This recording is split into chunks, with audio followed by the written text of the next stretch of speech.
It is 10:01. Good morning. I'm Lucas Panzica from the 104.5 The Zone studios. In NFL news, the LA Chargers signed former Jags, Lions, and Panthers wide receiver DJ Chark on Thursday, according to ESPN. Free agent wideout Tyler Boyd was in LA for a visit earlier this week and was visiting the Titans yesterday, but no deal has been announced. NHL playoffs, the Toronto Maple Leafs have forced Game 7 against the Boston Bruins with a 2-1 win last night, and the Nashville Predators are looking to do the same tonight. Game 6 against the Vancouver Canucks drops the puck at 6 p.m. The Preds called up 32-year-old defenseman Kevin Gravel yesterday from Milwaukee. A loss would eliminate the Predators. A win would force Game 7 in Vancouver on Sunday. For all your foundation repairs and waterproofing needs, visit USSTN.com. Breaking news at once on your home for the Titans and Vols. This is 104.5 The Zone.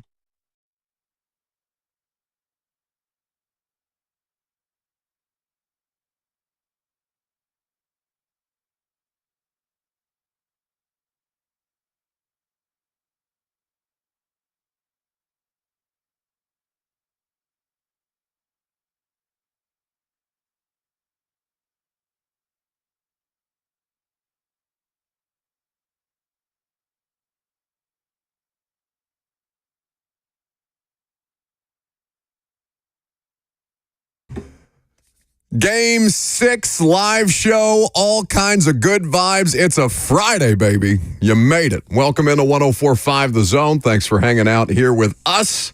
We got Lucas, we got Jackson, we got you guys here until 1 o'clock. 615-737-1045 is how you join the discussion. I thought about being late again after I was late to my morning show appearance, just to, make sure that we keep up appearances around here. Consistency is key. Well, we do strive for that. And on that point, I am always consistent. But we're happy to have you guys. Can't wait to see you tonight. It's going to be an electric atmosphere. And, of course, Game 6 hovering over everything.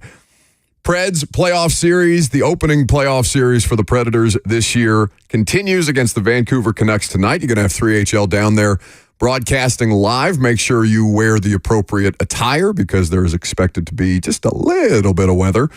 So head on a swivel. But other than that, should be a lot of fun to have playoff hockey back in Smashville after the series was not close, and then now it's close again. And will we see a situation where the Preds can find a way to push Game 7 in Vancouver and still keep their season alive? Who's to say? I'm excited. 2 Coach of the Year award finalists dueling it out tonight because the NHL has just released the 3 finalists for the Jack Adams Award. Andrew Burnett and Rick Tocchet are included, along with Rick Bowness of the Winnipeg Jets. Yeah, because we thought about doing this morning, or at least we were talking about it, because full transparency, we don't do a ton of hockey throughout the course of the year. So anytime we try to make a hard pivot, Lucas and I kind of look at each other and be like, how do we do this without being disingenuous?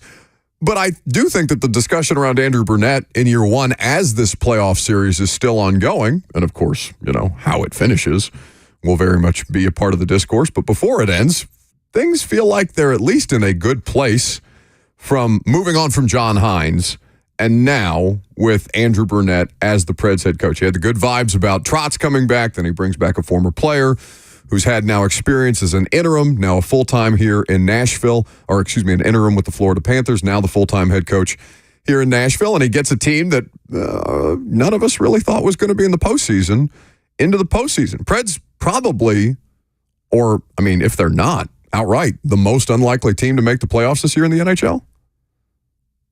There's an argument for that, certainly. Based on what? Preseason expectations? Yeah, just kind of where they were, having come off a year where they missed the postseason, kind of seeing the state that the roster was in. Not a first-time head coach, but a new head coach, and Trotz in place as the general manager. We were talking about them as kind of dead in the water around the trade deadline, and then all of a sudden, 18 game point streak, and one of the best offenses in hockey by the end of the year.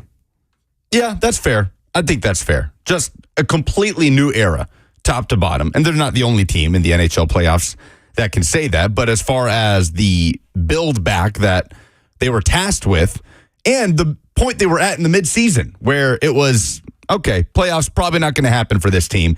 It literally required them being the best team in the NHL for the last 2 to 3 months of the playoffs to get a wild card spot. or of the regular season, rather. So how are we feeling? Because after game 6, after game 4, I'm going the wrong way. After game 4, you felt like they were probably doomed. And Jackson and I were doing a little bit of a bit when we're like, yeah, Preds are going to win game 5. No question in our minds. Lucas is a hater. But the more rational approach was the one that Lucas took, which is why it was fun to make him the bad guy, is that, yeah, they should probably go to Vancouver and lose game 5. And they didn't. They found a way to survive. They found a way to be the better team. And when you look at the numbers, Vancouver's not having an overwhelming amount of offensive success. We've talked about the special teams throughout the course of this series for both teams. It's not, whatever you make of pre-playoff picks or playoff picks before the Stanley Cup postseason gets started, this is a series that was expected to go to 7 for a reason because both of these teams have flaws, but it should make it fun in the meantime as we try and work our way there. So I feel pretty good about them coming back home to Nashville and Vancouver having to play in a hostile environment. Preds have handled it okay so far. We'll see if Vancouver can hold serve. Derek on the F&M Bank chat says the Preds season is already a win, considering this was called a rebuilding year at the start of the season. I think that crowd is going to be bloodthirsty tonight. They should be. They should be. New lease on life for the Nashville Predators after the way Game 4 ended, like you said. So I think we see the best environment tonight in Bridgestone Arena that we have seen so far in this series. So the goaltender situation for Vancouver has been a big talking point throughout the course of this series. Sounds like it's going to continue to stay the same for Game 6 as we await lineups. We bothered, by the way, Lindsay Rally today. I feel bad about this. Yes. She's too good to us.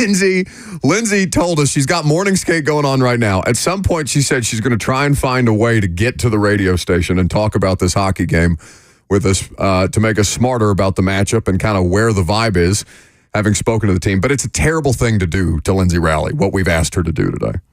Indeed. But we did it anyway. Indeed. Okay. Well, as long as we're on the same page about that. F&M Bank chat available to you if you want to interact on Facebook, YouTube, Twitter, and on Twitch.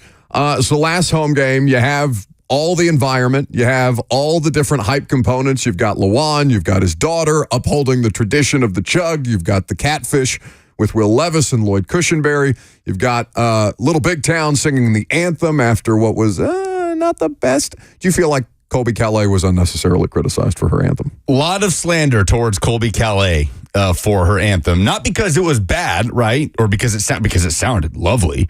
But, I don't know, maybe people thought it kind of lulled them to sleep before they were supposed to be energized for a playoff environment. And the crowd was famously bad. Yeah, I don't think we should be blaming Colby Calais for the lack of an environment at Bridgestone Arena on Friday. Easy scapegoat. Easy scapegoat. But with that said, after Little Big Town, that place was hyped. So man. what do we think of tonight? What do we think of tonight? Because who do they roll out there? Well, and the other thing that I know Preds fans have brought up is the placement of where they play Run This Town, as opposed to pregame. They had played it at the start of the third period, if I'm not mistaken. I wasn't there. Can you confirm? Correct. Yes, it has been played before the third period. Okay, this is why it's important to have boots on the ground reporting of these things. I was there on Sunday, and I'm roaming around in the concourse, and I can hear Run This Town playing to a smattering of applause. But I look around, and I am surrounded by bodies. It is packed in the concourse. Nobody's out there to actually experience. Mistake. Well, especially because that's probably when is last call at Bridgestone? Like, do they serve alcohol heading into the third period? I always thought not, but they did going into overtime on Sunday. Have we outed somebody unnecessarily? Or they're going to be anyway? So I think that this is a hugely. I mean, obviously, it's a hugely important game. Your season's on the line. You gotta save face. As somebody in the F&M Bank chat on YouTube says, "High octane. Preds can't go over at Bridgestone. Need to win tonight to save face in this series." It's about, establishing who you're going to be in this new era of Preds hockey as things kind of change over. You still have, the mainstays. We've talked about this. This is a critically important series for UC Saros. He's got his future here on the line. Philip Forsberg and Roman Josi have led this team all year successfully and kind of helped them bridge the gap and get through the inexperience and some of the adversities that they faced early on in the season, certainly. And they're still at this point. They have been in moments like this before. They understand how critically important it is, and we'll see if they're able to get the best out of the rest of their teammates tonight. I feel good about them. It's easy to have confidence about tonight because it's not like the Preds were run off the ice in games 3 and 4. They were the better team in those games. The Canucks have put up 92 shots on goal through the first 5 games. That is the second fewest in NHL history through the first 5 games of any postseason series. So the Preds have been in all of these games. They just completely broke down at the worst possible moment in Game 4. They did so similarly in Game 1 in Vancouver when they had a lead for the majority of that game. So, yeah, there's tons of reason for confidence. I think that's kind of I think that's part of why the environment's going to be so good tonight, because surely after some of these performances you've put out that have resulted in losses, one of those is going to come around to a win at home. But, yeah, High Octane is right. You can't go 0 for 3 at home and think that you're going to stay in a series. We've got to win tonight. I'm all for hometown hockey, and it was such a noticeable absence last year with them not in the playoffs. And, I'm excited to do the live show tonight. I'm going to have a little bit of FOMO about not being at Bridgestone Arena. So I hope everybody that's down there and enjoying, we're going to have the Preds game on because the puck drops at 6. Yep. So we're going to have the Preds game on at the live show because the doors open at 6 p.m. There'll be cocktails. There'll be dinner for those of you who got the VIP tickets. And there will be hockey until we get on stage at 7. And then, I'm probably going to throw a microphone at a drunken Lucas Panzica and see if we can't get a sloshed Preds update. Sloshed Preds update. I want to be stone cold sober. I'm a professional, Buck. There are rumblings that Run This Town will play pregame. That's the kind of mojo you need. You need to have a reason to get the crowd like juiced right out of the gate beyond the normal bells and whistles that you're going to throw at this thing. This was part of the email that was sent out to Preds fans going to the game. They're encouraging fans to get there early.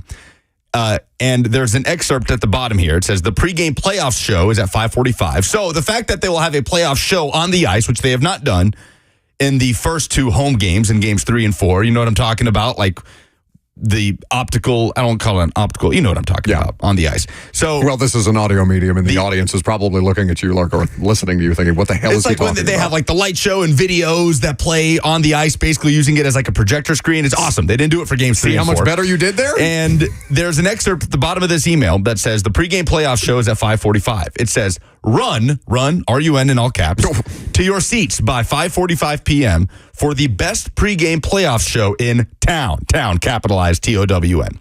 All attendees will receive a Preds rally towel. You imagine if they didn't do it? That would be cruel. I kind of want them to not do it now. The way that they're winking with both eyes, like run to town. You get what we're saying? Nah, we're kidding. A little bit of an elbow. You know what I'm hitting at? No, Run This Town. Got to do it. Yeah. Place is going to be jumping. Do it or else. 615-737-1045 is the number if you want to join the discussion. We'll pivot to some Titans talk since we'll be talking Titans later this evening. The Chargers signed a wide receiver. They famously had a visit with Tyler Boyd, who this team is also interested in signing. What does the Chargers signing mean? We'll tell you the latest coming up next.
Preds going to try to run the town tonight against the Canucks. Will the Titans be able to run the table in the free agency wide receiver market? They've had pretty good luck the last 2 years. You got DeAndre Hopkins. You felt like you were always going to get DeAndre Hopkins when it just came down to you and the Patriots, right? Like, because there was another team, you couldn't say, obviously, DeAndre Hopkins is going to come to Tennessee because there was still the question of money. And he made the decision. How much the Tim McGraw concert had to do with his decision or not. Breaking sports news on 104.5 The Zone. Are those new lasers? Are they? Same lasers. Same lasers. That sounded like a different laser light show. Same lasers. New news, as we're talking wide receivers, Odell Beckham Jr. is signing with the Miami Dolphins. According to multiple reports, the free agent wide receiver has a new home. Okay. Well, this is timely. So he can go take his pictures on his boats in Miami and then just be 15 minutes away from home. Nothing's 15 minutes away from home in Miami. But I love that that's come full circle. You remember how stupid that was? I do. I mean, they didn't... The whole Odell Beckham, who'd they play in the playoffs that year? The Packers? They went to Green Bay?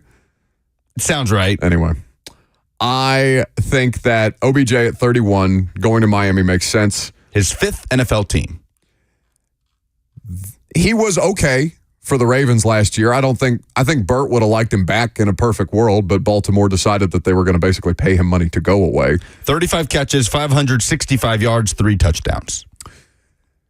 Wide receiver market continues to get interesting because you have the situation with Tyler Boyd making his visit to Tennessee yesterday. If you didn't hear Jeremy Fowler of ESPN on the morning show, he was talking about the idea of the visit of Tyler Boyd, how interested the Titans were, how interested they continue to be, and him just kind of, seeing how things play out on the open market.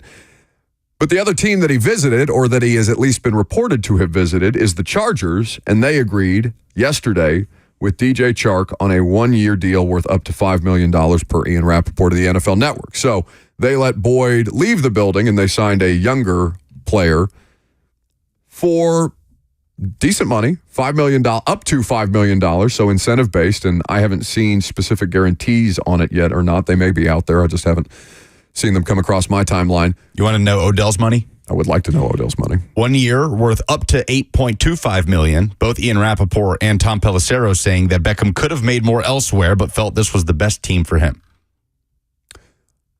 It'd be weird to see Tyler Boyd making more money than Odell Beckham Jr. just because of who they are, but that doesn't mean, what their names are, not necessarily who they are at this point in their careers.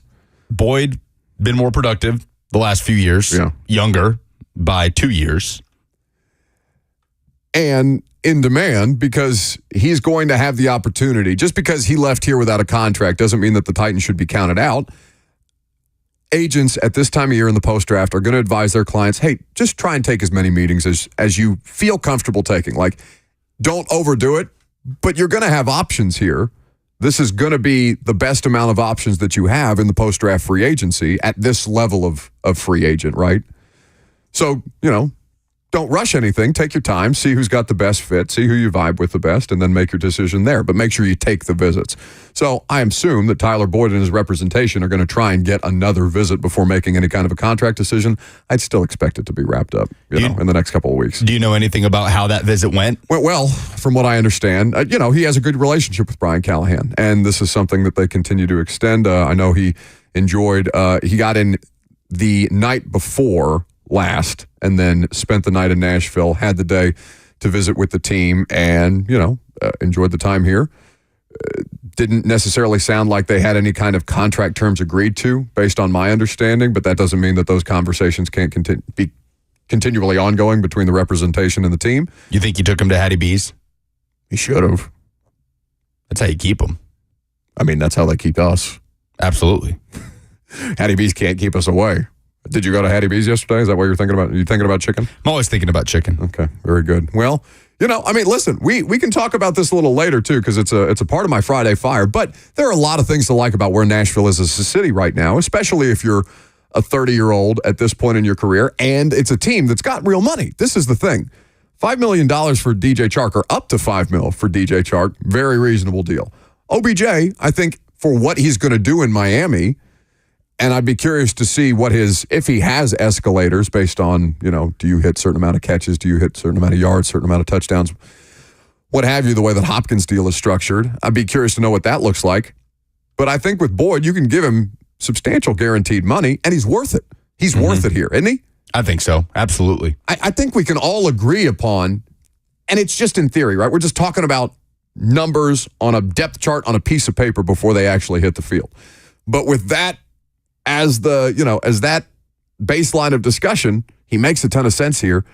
And they already reportedly wanted him to be their slot receiver, or were interested in having him be their slot receiver before they had the draft and picked up Jaquan Jackson in the 6th round. But I'm totally fine with just letting Jaquan Jackson be a returner in his rookie year. You don't have to pile it all on him at once. I mean, it would be maybe good if you got that kind of value out of a rookie 6th rounder. But we touched on this a little bit yesterday. Well, I'm sure we touched on it a little more than a little bit yesterday. I just want the most veteran, confident, comfortable group of players out there around Will Levis for him to feed off of and grow off of as humanly possible. It's not about getting young guys experience for me. The young guy getting experience is the quarterback. Yeah. So ease the degree of difficulty. You can discuss the idea of value and, if you get this rookie playing here, that rookie playing there. I don't want that many rookies starting for the football team. You know what I'm saying? Who was the quote-unquote safety blanket for Will Levis last season? Kind of felt like NWI. NWI at times. There were 1 or 2 games where it was Kyle Phillips. I mean, think about... Well, Hop is the right answer. Right, sure. Hop was the best receiver on the team. But I'm just talking about a bailout guy. I guess Hopkins is be a bailout considered guy. That too. Yes. But the problem is they were all one player. Exactly, Like he had to do all of it last year. Outside of DeAndre Hopkins, if it wasn't Nick Westbrook-Akina, it was Kyle Phillips when healthy. Will Levis looked at Kyle Phillips a lot when Kyle Phillips was on the field. So now think about the upgrade that is Tyler Boyd being that option as opposed to Kyle Phillips. Now, the thing that you can't substitute is they've had reps together, the two of them. But that's why it's important to get this guy in, because we're going to start having we don't have anything set in stone. We have the dates for rookie minicamp and stuff like that. But vets coming in is not that far around the corner. And with a new coaching staff and a lot of new players, fair to expect that they're going to have pretty good attendance at the voluntary stuff. So if possible, you want to get Tyler Boyd or any of these players in here to get those critical reps and ease that degree of difficulty, so that if Kyle Phillips is the more comfortable option for Will Levis right now, by the time we get to August and training camp in July, Tyler Boyd can already have a step in the right direction. So Beckham to Miami, Chark to Los Angeles, Claypool to Buffalo. Did you see this? Yes. Chase Claypool is a Buffalo Bill. What? Chase Claypool has one of the weirdest careers ever. I thought that dude was going to be great. Or at least the marketing around him was great. Mapletron, right? That way he had branding. He's probably one of these kids that Tom Brady, you see Tom Brady having an old man moment, shaking his fist at his son in a barber chair, saying these bleeping kids today. It's been weird to watch his production dovetail since that phenomenal rookie season where he had 873 yards, 9 touchdowns. He took a slight step back in 2021, still had a productive season. Touchdowns took a big step back. And then it dropped off by 500 yards in 2022, and then another 100 yards, and then another 100 yards, and he caught 4 passes for 26 yards, playing in 9 games for Miami last season, and Chicago. Chicago for 3, Miami for 9. It has been weird with Chase Claypool, and he just joins a wide receiver room with just a bunch of guys in Buffalo, right? Like, who really sticks out right now about that wide receiver room? Keon Coleman? I mean, is the 2nd round pick? He does, the most just notable because name. There's been a lot of social media stuff around him. But is Tyler Boyd the most attractive free agent option available out there? Or is it Hunter Renfrow? For this team? Sure. For this team, maybe Boyd gets just because of that relationship with Callahan. But take Titans out of the equation. Just generally, who's the most attractive free? I guess you can't do that because every team has their own needs and relationships. Especially right now after teams have filled it out with a really talented wide receiver class, you know? But Hunter Renfrow's still out there. Hunter Renfrow is still out there, and obviously he can produce in the slot. Boyd is the best option for this team, but that doesn't mean that I'm 100% like, would you still add a wide receiver not named Tyler Boyd, I guess is the question for the audience. Do you feel like they would continue to do that because we made it it would be some kind of indictment on Treylon Burks if they brought in any wide receiver at this point, not just Tyler Boyd. So I think in the same way that I didn't want people getting married to Joe Alt's name too much in the mock draft process, right? And then, of course, you don't end up with Joe Alt because that's just not how the NFL draft works. You have to have multiple plans in place. I have to imagine that there are other free agent plans in place beyond just trying to get Tyler Boyd. Tyler Boyd's just the one that makes the most clear and obvious sense. Tyler Boyd's the one that you would do, I don't want to say sight unseen, but damn near. It's the one you'd have the most confidence in. Zay Jones got released from the Jags. He's out there. Marquise Goodwin he continues to get jobs. He's going to be 34 by the time the season starts. Randall Cobb, Chase Claypool obviously just came off the board. Guys like Scotty Miller are out there, and then dudes who continue to get opportunities, at least in camp, like Laquan Treadwell, and then you get into that kind of tier of wide receiver. I forgot that wasn't he a first-round pick, Laquan Treadwell? Yes. That's crazy. Out of Ole Miss. So great. But, that speaks to how many more chances you get as a first-round pick because Laquan Treadwell's still out there getting jobs on a regular basis. He did. Laquan Treadwell, I don't even think had, a moment. No, not really. In the NFL. He has not had more than, 434 yards on 33 catches in the sixth season of his career with Jacksonville in 21. It's more than a moment than Treylon Burks has had to date. No, Burks pretty much did that his rookie year. He had 600 yards in his rookie year. It was less than that. He just had the one game, but he had 444 yards. Burks, it was better in his rookie year than Laquan Treadwell has ever been. Let's not do revisionist history just because he wasn't available at all last season. Michael Thomas is 31. Do you have any interest in Michael Thomas? He's dealt with a lot of injuries. He's kind of been, people try to pin the aging wide receiver thing on Hopkins. Michael Thomas is the better example of that, where it starts to break down in clear and obvious ways. I don't know. What's the line for Titans fans on the kind of player that you would bring in before you just say, well, why not just try Phillips and Burks? Because it seems like you go through a couple, I think they would take Hunter Renfrow. Yeah, 100%. I think you're talking about Allen Robinson, a reliability option for Will Levis. Somebody to look to. Michael Thomas is a guy that you're bringing in for wide receiver 1 or 2 type of depth. I think at this point you're looking for just somebody that your young quarterback can rely on, that they can rely on. Whether it's, they're going to be available, whether it's out of the slot on the outside. For me, the list kind of stops after Hunter Renfrow and Tyler Boyd, and give Tyler Boyd the edge because of the relationship with Brian Callahan, in my opinion. What about a guy like Russell Gage, who's had, not moments outright in Tampa Bay, but has been a player in a talented system or a talented trio of wide receivers that's been able to have moments like that? Maybe you're looking for more than a moment, though. You're talking about a level of reliability here, I guess. And he had a slot snap percentage rate of 32.4%. So he's not like a primary slot player, which matters for some of these guys. Some of them have the versatility, and just the way that we're talking about J.C. Latham, if they're a good enough athlete. Calvin Ridley, a good enough athlete to just play the X in Jacksonville when he has the ability to move all over the formation. So you can't pigeonhole these guys outright just based on what they've done. They may be asked to do something different here. I tend to agree with you, though, that list is pretty short before I would say, all right, let's just try Phillips and Burks and Jackson as a mix, as somebody to mix into that. Jackson? I'm ready to go. Can you run a slant? Sure. Can you stay healthy? Moderately. I don't know. If I come across the middle. Am I going to have availability problems with you? Because I'll send his ass back behind the glass so fast, it'll make me very happy. You wish you had the power. As long as I don't have to run a slant and get hit by a linebacker, I think I'll be fine. It feels like part of the gig. It feels like almost, that's the job description. Hey, run across the middle and try not to get your head taken off. I don't want my head taken off. Okay. Well, not going to play the slot then. That particular Jackson. Well, that's disappointing. We can always have tryouts. We can. The Seahawks did a media combine for a while, and then I think they had to stop because media doesn't turn over and people get old and start to pull hamstrings and things.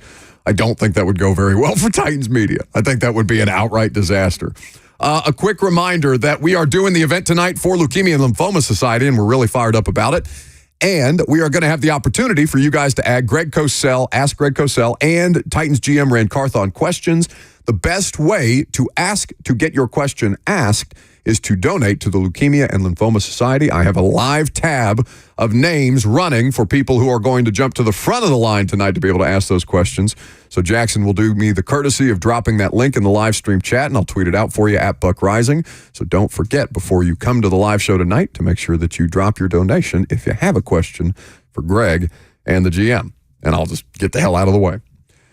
615-737-1045 is the number if you want to join the discussion. Steve is a physical therapist. Hey, Steve. What's up, Buck? How you doing, bud? Good. Good Friday. Great Friday. Why are we talking about?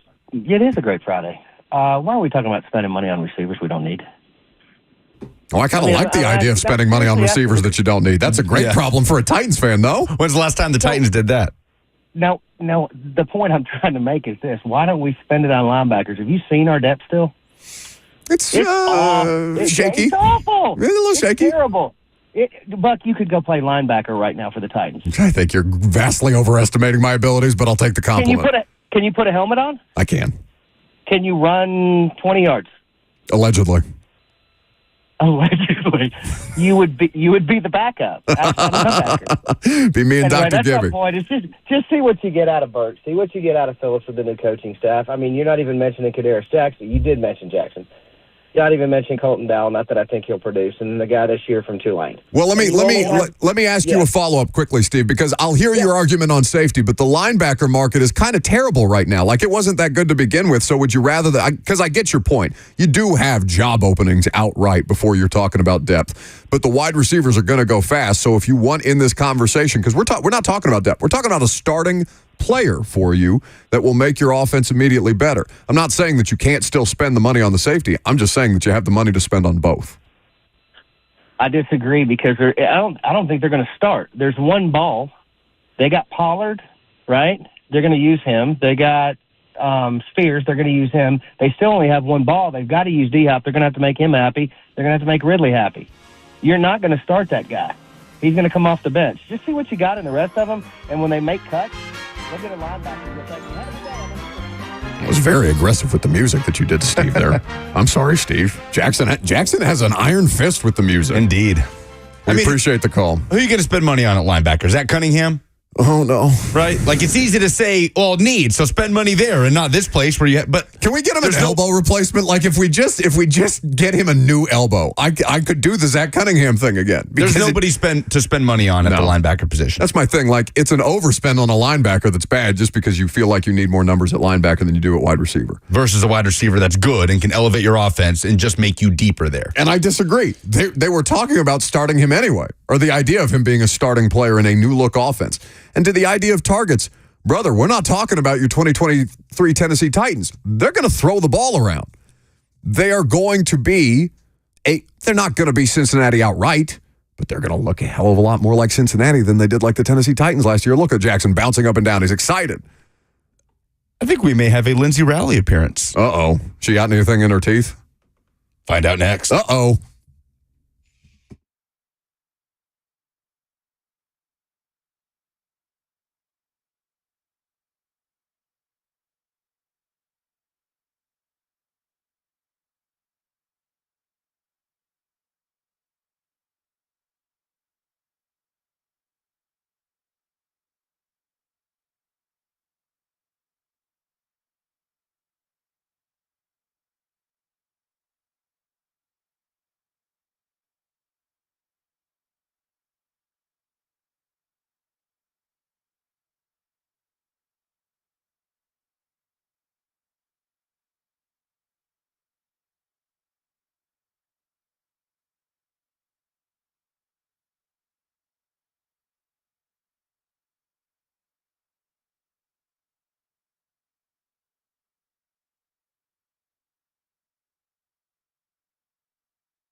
Look at her walking in the studio like she owns the place. Woo-woo. Lindsay Rally. She deserves to own the place today for taking No, I don't. this much time out of her busy day. Game 6, Bridgestone Arena tonight. The Preds and the Canucks trying to get this game to a Game 7 back in Vancouver. Hello, friend. Hi, how are you? Just unbothered, no chaos, totally normal day. You want to talk us through your day? What's wrong? Have you talked to anybody, your therapist yet? Yeah, we had our meetings this morning. I just interviewed Bruno. He's in a great mood. The mood in the locker room is great. Everybody's super excited. I will say I've been an athlete my whole life. My mother was a college volleyball coach my whole life, and I've never gotten heartburn from a sporting event and watching it. In Game 5, I was in pain, like watching that game because I was so distraught. I worry about you this time. I couldn't even react to the goals when like Yost scored and Carrier scored. I just like sat there. I was like, it's going to be challenged or something. Like I was terrified. Thank God, like Hal and Mason are there to like lighten you up a little bit. I'm by myself. I'm sitting outside the locker room by myself. By the way, this live shot that they have you doing from somewhere in the stands in the arena in Vancouver, like it looks so steep. I'm scared you're gonna fall. Oh my gosh, you want to hear a funny story? So it would have been game 2. Game 2, I had my phone out and I was like sitting there and I had put my microphone down and I'm looking at my notes and I dropped my phone and it hit the railing in front of me and I like fumbled around and caught it, and there was like, obviously the arena's packed, so like the 20 fans sitting behind me were like, oh, and I was and you've got like yellow on, right? So they know you're not there for the and I looked like I walked away, and I think I was on our group chat, and like Mace said something and said, hey, great hit from the stands, Linz. And I said, good, because I blacked out because I almost killed someone right before. I almost dropped my phone. However far down, it would have hit somebody in the head. And what game was this? Game 2. Yeah. I was like, so look at her just frantically grabbing her head so she tries to think about all the different frantic playoff moments. So 2 wins on Game 2 for you. I mean, yes, it was like didn't kill somebody and the team won. But this is what you want. This is playoff hockey. Yes, best time of year. This is home game hockey and an environment that was electric. Now, obviously, the result the last time the Preds were at home. We got to talk about it. Yeah, we got to talk about it because they got to win a game at home. I know. And to be fair, I mean, everybody, including on Vancouver's side, people have said like easily the Predators could be leading this series. I mean, they've been up, and I mean, talk about, what was it, Game 1 when the 2-goal lead in the 12 seconds in the third? Was that Game 1? Yeah, Game 1. Yeah, that was Game 1. And then, at home, as you mentioned, played well. It's just, man, that heartbreaking. I have never heard Bridgestone Arena like file out that quietly. Because Hal and I are we're broadcasting from the concourse. I've never heard that full arena like exit that quietly. No, it was I watched crazy. I watched for a period of time, and then when the crowd is always behind you guys, like animated, and it just looked like a funeral procession walking out of there. Yeah, Mace and I were talking, and we were like, I got home and just stared at the ceiling for like hours. I was like, what just happened? But I mean, again, it's the playoffs. Anything can happen. And that being said, now the boys are back on home ice, and understatement of the century, hungry to win at home.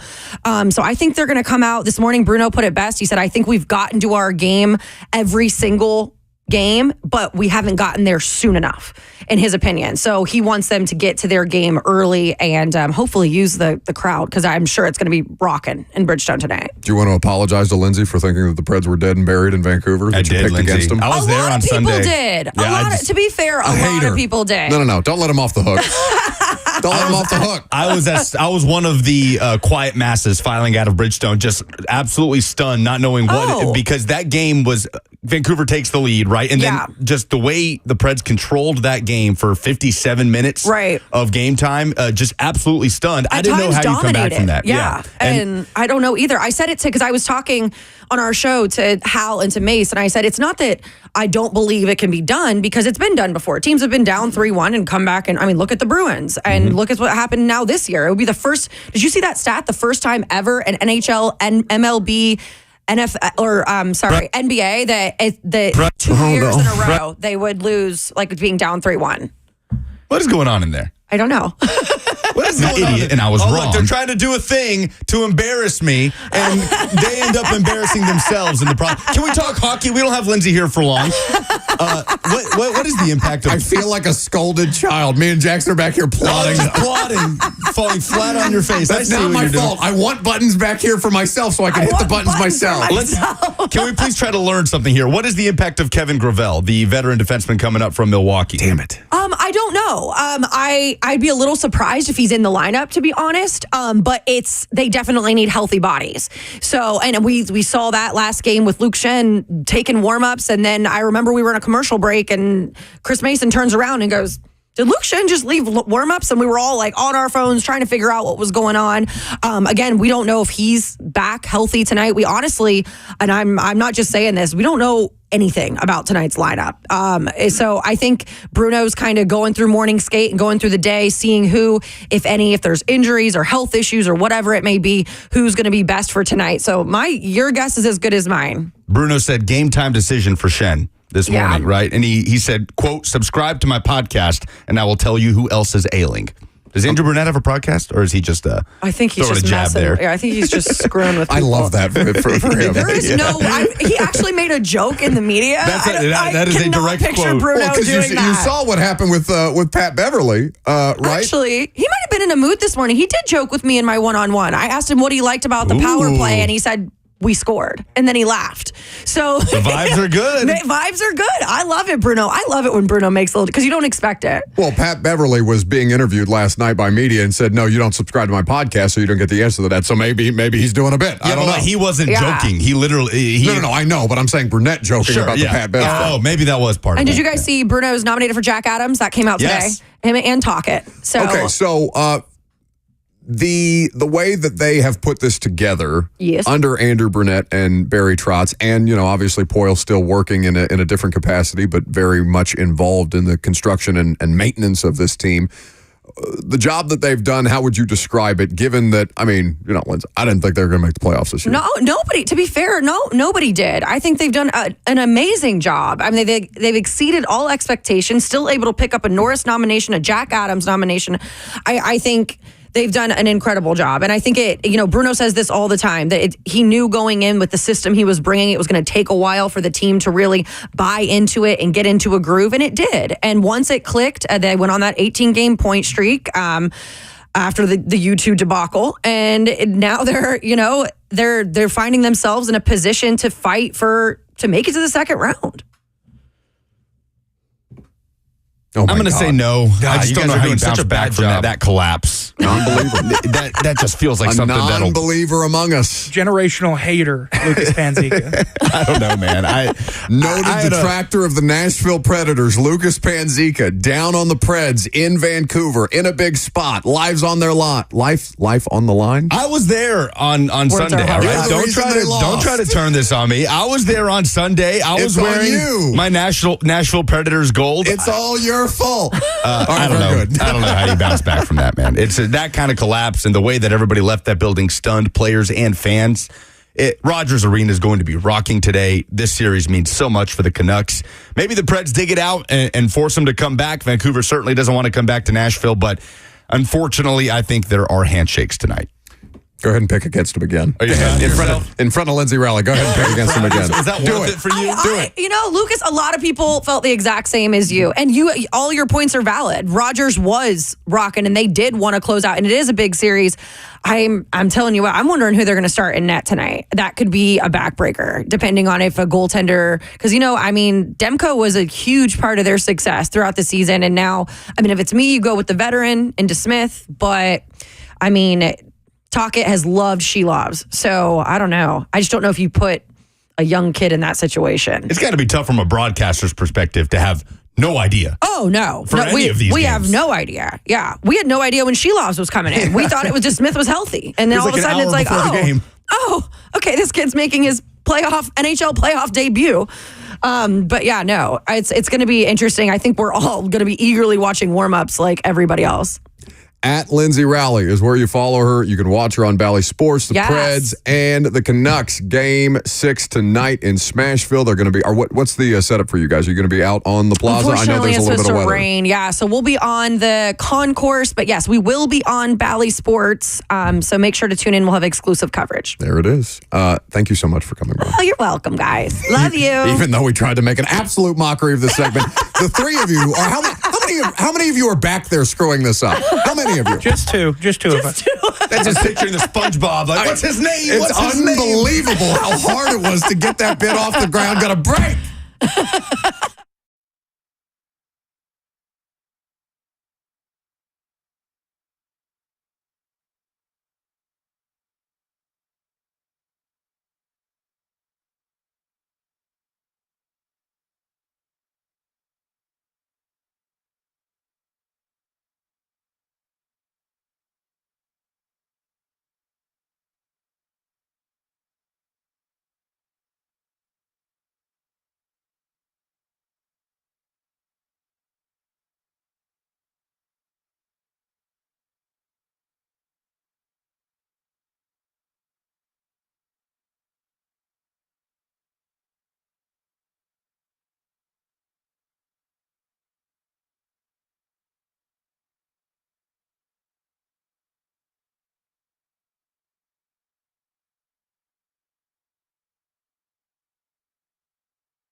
It's 11:02. Good morning. I'm Lucas Panzica from the 104.5 The Zone studios. In NFL news, the LA Chargers signed former Jags, Lions, and Panthers wide receiver DJ Chark on Thursday, according to ESPN. Free agent wideout Tyler Boyd was in LA for a visit earlier in the week. He was visiting the Titans yesterday, but no deal has been announced. In other free agency news, Odell Beckham Jr. reportedly signing for the Miami Dolphins on a one-year deal worth up to $8.5 million. Also, Chase Claypool finding a landing spot with the Buffalo Bills. NHL playoffs, the Nashville Predators, Game 6 tonight against the Vancouver Canucks. Puck drop at 6 p.m. as the Preds try to force a Game 7, trailing in the series 3-2. A loss would eliminate Nashville. Luke Shen called a game-time decision today by head coach Andrew Brunette. The Preds did call up 32-year-old defenseman Kevin Gravel yesterday from Milwaukee. Also, the Vancouver Canucks goaltender situation still a little up in the air for tonight. For all your foundation repairs and waterproofing needs, visit USSTN.com. Breaking news at once on your home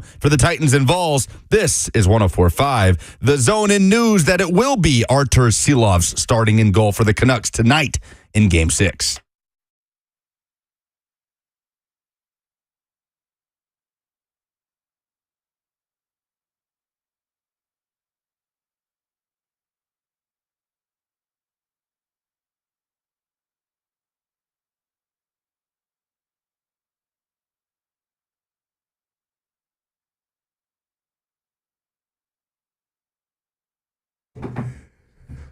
Oh, man, it is a great Friday. We're happy to have you guys here. Thanks for kicking it with Lucas, with Jackson, with me until 1 o'clock. We got Friday Fire. We got things for you guys to win with Friday Fire. We also have Coach Dave McGinness of Titans Radio coming up in just about 15 minutes from now. Always a great opportunity to talk some shop with the main man from Titans Radio. We've been doing rookie previews, just kind of getting to know these guys, basic rundowns of the players that the Titans have added in the draft class. And tonight we'll do that in even greater depth and with great detail because we'll have Greg Cosell and Titans GM Rand Carthon for a portion of the show, breaking down the draft class, the offseason acquisitions, the trades, the free agency. Tonight at the Analog in the Hutton Hotel with the Install Live Show. Going to be a great time, but we're continuing our rookie class previews here. Now, we got to squeeze two into one day, and no disrespect to the two seventh rounders in James Williams, the converted linebacker out of Miami, and Jalen Harrell, who was an edge rusher at Michigan for a couple of years and helped them win a title on a really, really good defense that had a lot of really, really good players. So the Titans used their 2 seventh-round picks on these two defensive guys. James Williams, obviously a safety at Miami. We asked him because the Titans put out the tweet, and it says linebacker James Williams. And so we got on the Zoom with him and asked, hey, James, have you ever played linebacker before? Because they've got you listed as a linebacker, and this is what the player out of Miami had to say. I mean, it's a great adjustment. It's just got to do some learning. Got to start all over from square one. Like I learned football all over again, but I'm ready for it. Embrace it. I'm ready to go put on my talent to display and do whatever I can to make the team great. Titans viewing you as a safety or as a linebacker? Linebacker. What'd you play weight-wise at Miami, and what are you now? I mean, I can play any position. Even though I haven't been coached at it, I haven't been fully at one position. So, I mean, I'm open to whatever come to the tape. And so happen I'm linebacker for the Tennessee Titans. I'm ready to do it right now today. What adjustments do you expect to have to make to be able to play linebacker? I mean, everything. It's a whole new position for me. I got to learn a whole new thing from square one. So I'm embracing it. I'm open. I'm willing to do it. I'm dying to do it. And I can't wait to get up there. Right now, today, he wants to play linebacker for the Tennessee Titans. So that's James Williams, the converted safety out of Miami that the Tennessee Titans selected with the 22nd pick in the 7th round. This dude is a pterodactyl. He's 6'4". He's 231 pounds. He's got 9.5 inch hand size. He's got 9 inches and what is it? How do they do the measurements? I need Rhett Bryan to be able to translate the numbers for me. Either way. Rand's hands. Big hands. Rand Carthon likes big hands on his football players. 33 and 5/8 inch arms for James Williams, who is going to play linebacker here. He's going to play teams. Is that a thing where he was always projected as a linebacker at the NFL level? Not necessarily, but he's one that people are looking at as potential, hybrid. Good enough athlete that you can do it, right? It's to a lesser extent or to a different extent. It's like the logic with J.C. Latham. He's an elite tier athlete as an offensive lineman. We feel like it's not going to be that hard to move him from right to left, where he's already practiced, where he understands the mechanics. And if we can get his technique down on a consistent basis, then we should be just fine. Brugler listed him as a linebacker in his draft rankings and breakdowns. He says, overall, the number 18 linebacker to be specific, he says Williams is more of a tweener athlete than a seasoned football player, but he is a full-throttle enforcer. With a unique skill set that will intrigue several NFL defensive coordinators. He projects best in a robber/cover 3 scheme and offers versatility in sub-packages to blitz or match tight ends. I hadn't seen him prior to the draft pick, okay? And Gentry Estes of the Tennessean was familiar with him and brought up some of his highlights for us to watch in the draft room before we got on the Zoom call with this kid. And I'm just like jaw dropped, like, oh my God, he is just crushing dudes. He's a beast. Yeah. Led the team in forced fumbles last year with a pair, 6 passes defended last season for Miami. Opted out of the bowl game, but has been an available and productive player since he got to college. One of the strengths that's been described to me is he has all the traits a special teams coach could want. So it's not just about linebacker. It's about him being a key contributor on special teams. And in the new setup, this dude's going to be able to make some plays. I remember him as a recruit. He was a 5-star number 1 safety in his class, one of the top recruits out of Florida, in a class that included Latham, by the way. Mm-hmm. And I think Dallas Turner was in that class too. Some great players coming out of high school in that group that he was at the very top of with all the measurables, even as a high schooler. So then on to Jalen Harrell, who is the edge rusher out of Michigan, and the Titans add him with their final selection in the 7th round. This is probably the position group that you feel the least good about after the draft. Edge rusher. And free agency. Harold, Arden Key, Weaver. You've got now Harrell, who is probably going to have to play some degree of special teams as well. There is Caleb Murphy, who fans continue to ask about. We'll see if he's able to get a more defined role or carve out a more defined role for himself in training camp and, utilize the offseason and have the benefit of not coming in as a rookie. Again, I don't feel great if I look at strengths of the various position groups down the list on the Titans roster. That's definitely not towards the top of my list. You disagree? No, not necessarily. I think I'm with you. Where one injury there is crippling. That's what I'm saying. If anything, God forbid, if anything happens to Harold Landry, you're talking about, and the emphasis. This is why the emphasis on the corners is so important. Okay, because you are super thin on the edge. So it's not just about getting to the quarterback off the edge. It's about disrupting the wide receivers off the line of scrimmage, playing press coverage, using your coverage as much as a means to get the offense out of rhythm to disrupt the quarterback as the edge rush pressure. And that's the way that a lot of defenses are looking at it. Jim Harbaugh loved Jalen Harrell. Called him the heart and soul of the defense. You're going to do this with me again? I know you roll your eyes every time I even say Jim Harbaugh's name. Kirby Smart was glowing about Isaiah Wilson. Yeah, everything that Kirby says about every player. But he's labeled the heart and soul of that Michigan defense. He led the team in sacks and TFLs. That was an elite defense.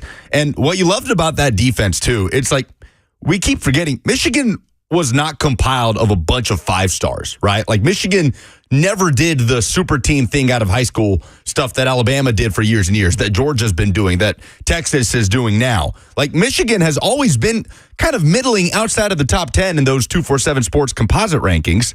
And a guy like Jalen Harrell is a perfect example. 3-star recruit out of high school that had to kind of learn and grow within that system.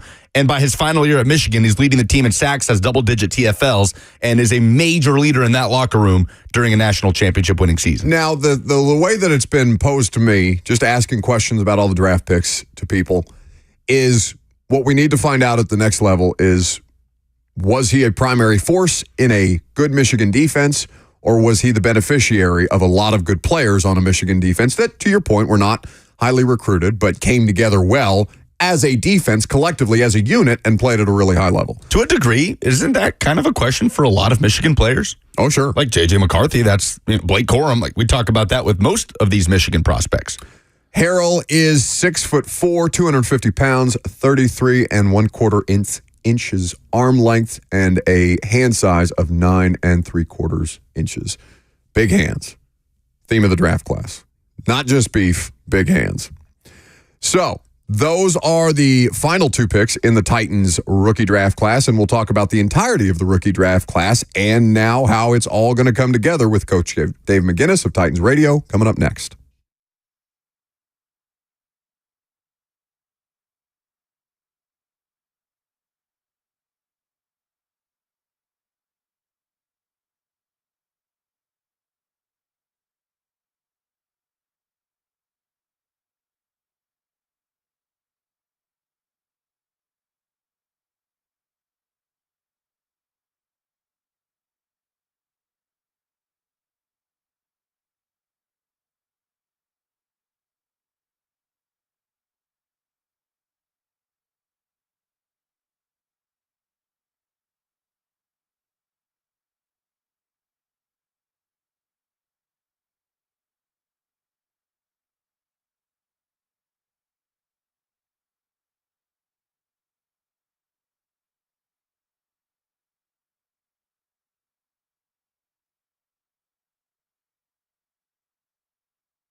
We got to class this joint up a little bit. We got to have Coach Mack of Titans Radio join the proceedings. We have a new draft class in place. We got the general manager and Greg Cosell of NFL Films breaking it down for you tonight at the live show, which we're looking forward to. But in the meantime, we have the best man for the job, Coach Dave McGinness, presented by Two Rivers Ford, who, by the way, also making the live show possible. We love Two Rivers Ford just as much as we love Coach Mack's visits with us, so we can talk some ball on a Friday. Hey, Mac.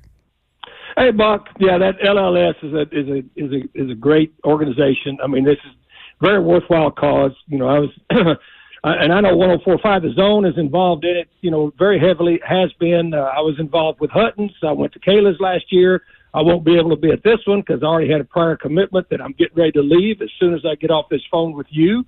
But that should be a great event. I've been at practice all week this week on the field. You know, watching them work, specifically watching Bill Callahan work, and then I've visited with Rand every day. He's looked very much looking forward to this, and this is a very generous offer by a general manager at this time of year to be able to give up a Friday night to do this. But that's the kind of dude that Rand is. When I first got here, I got him involved in the Joe Beretta Foundation for heart patients, and when he's in, he's all in. So you guys will have a great event tonight. Yeah, no, we're very grateful to him and, frankly, his family for allowing him to do this on a Friday night after the draft is concluded. Obviously, football, a 365 type of job, but, you know, you try not to take too much of their time outside of the constructs of what they're doing. So they have been working on the field. Obviously, the rookie minicamp right around the corner, Mac. These guys have been training for this moment. And getting ready to get integrated into this thing for the first time. The degree of difficulty for a rookie right now coming into the NFL is what? Because it's so much different year over year almost, it feels like, even though the construct is kind of the same with the way that the rules change. No, the rules change, but it's still the same. Rookies are still rookies. I mean, I have was involved with 31 rookie classes, and they're all different, but they're all the same because it's a different world that they're coming into now. And look, they're going to integrate them slowly into next week. I think they get in here on Thursday. They'll be on the field Friday and Saturday, but there will be a lot of things that they will go through, in the meeting rooms. That they also have several programs they will be introduced to. So, I mean, it's not like they're jumping in feet first. Because the veterans have already been, they're through this phase 2 of their program, as I said, and the veterans, they still can't go offense against defense right now. As I said, I've been up there all week. They're without helmets, but they're going through individual drills. The rookies will learn this stuff, initially, but this is their first step, and regardless of the success any rookies had, in their collegiate game, it's a different world when they get to the NFL. Titans haven't officially announced the list of UDFA signings. Obviously, there's all manner of reporting out there, so we'll wait to talk about specific players until the team puts that out there unto themselves. But that immediate rush, Mac, as a front office, as a coaching staff, collectively, after you complete your draft class, trying to get on the phone, making sure that you have the lines of communication open before the draft concludes with the various representatives to try and basically recruit these UDFAs. How can you describe that for the audience to kind of explain what a mad dash that can be? Well, it really is. It's different than anything you do in the National Football League. It's completely different than anything you do. I mean, it's like being on the trading floor of Wall Street. I mean, it really is. But you have to have some relationships built with the representation and also the players through the draft evaluation process. And it all comes down to relationships and also evaluations, because when you put up your priority free agent board, you assign values. Everybody has the same amount of money. Now you can spend it, how you want to differently, but you put up your board A, B, C, and then you designate and you go through and pretty much it's you go after your A people first. But if they're wavering on an offer, well then you just move on, because it is. I mean, it really is like being on the trading floor, and you have to you need some experience in doing it. But you really lean heavily on your area scouts and your national scouts on this, and then you lean heavily on your assistant coaches, because they need to get on the phone with the prospects to let them know exactly in their position rooms who they will be competing against and what the numbers are. So it's a pretty interesting time. As I say, I was involved in it really heavily, of course, clearly for 31 years, and it hasn't changed. I know that part of it has not changed.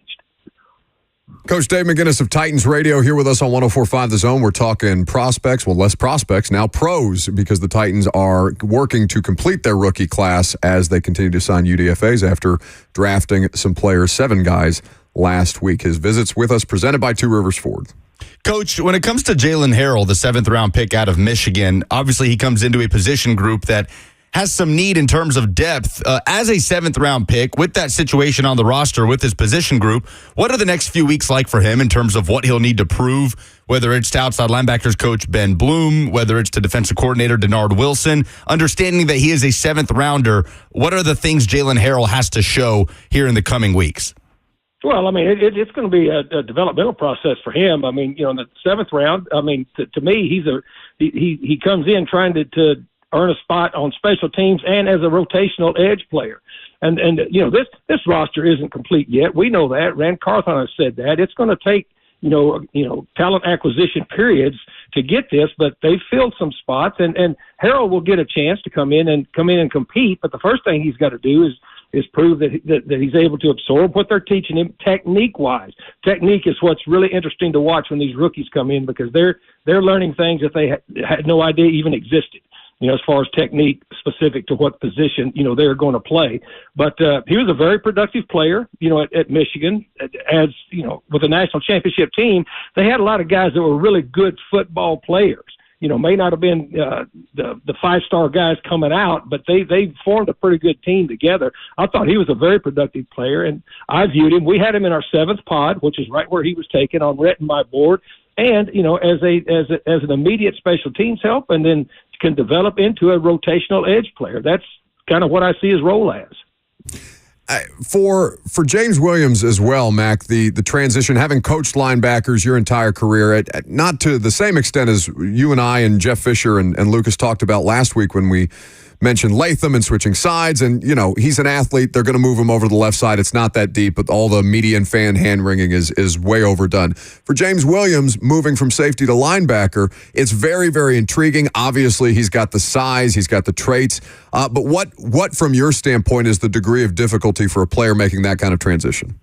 Well, first of all, they have to be able to want to do it. I tell you that as soon as he was taken, in vetting him, I mean, he was a guy he was a hybrid player there at Miami, and then when you see him at the Senior Bowl, I mean, he's got some traits that you look at. And again, I'm going to say this, and I will continue to say this because I just know I've spent too much time with this guy, Frank Bush. They're going to put him in Frank Bush's room, and he'll get him ready. But when we were at the Rams, very quickly, this is a multiple defense. This defense is going to use multiple players. It's going to use big nickel. It's going to use altered defensive sets, for a lot of situational matchups. When we were at the Rams going in there trying to rebuild that defense, from the ground up, one of the players that we went to get that had been drafted in the 1st round that was playing a little bit out of position, and he would admit this, when you remember Mark Barron out of Alabama? Yeah. Well, Mark Barron was a 1st-round pick that went to a Tampa 2 defense he was playing a 2-high safety. Well, we brought him in to play, to do this role.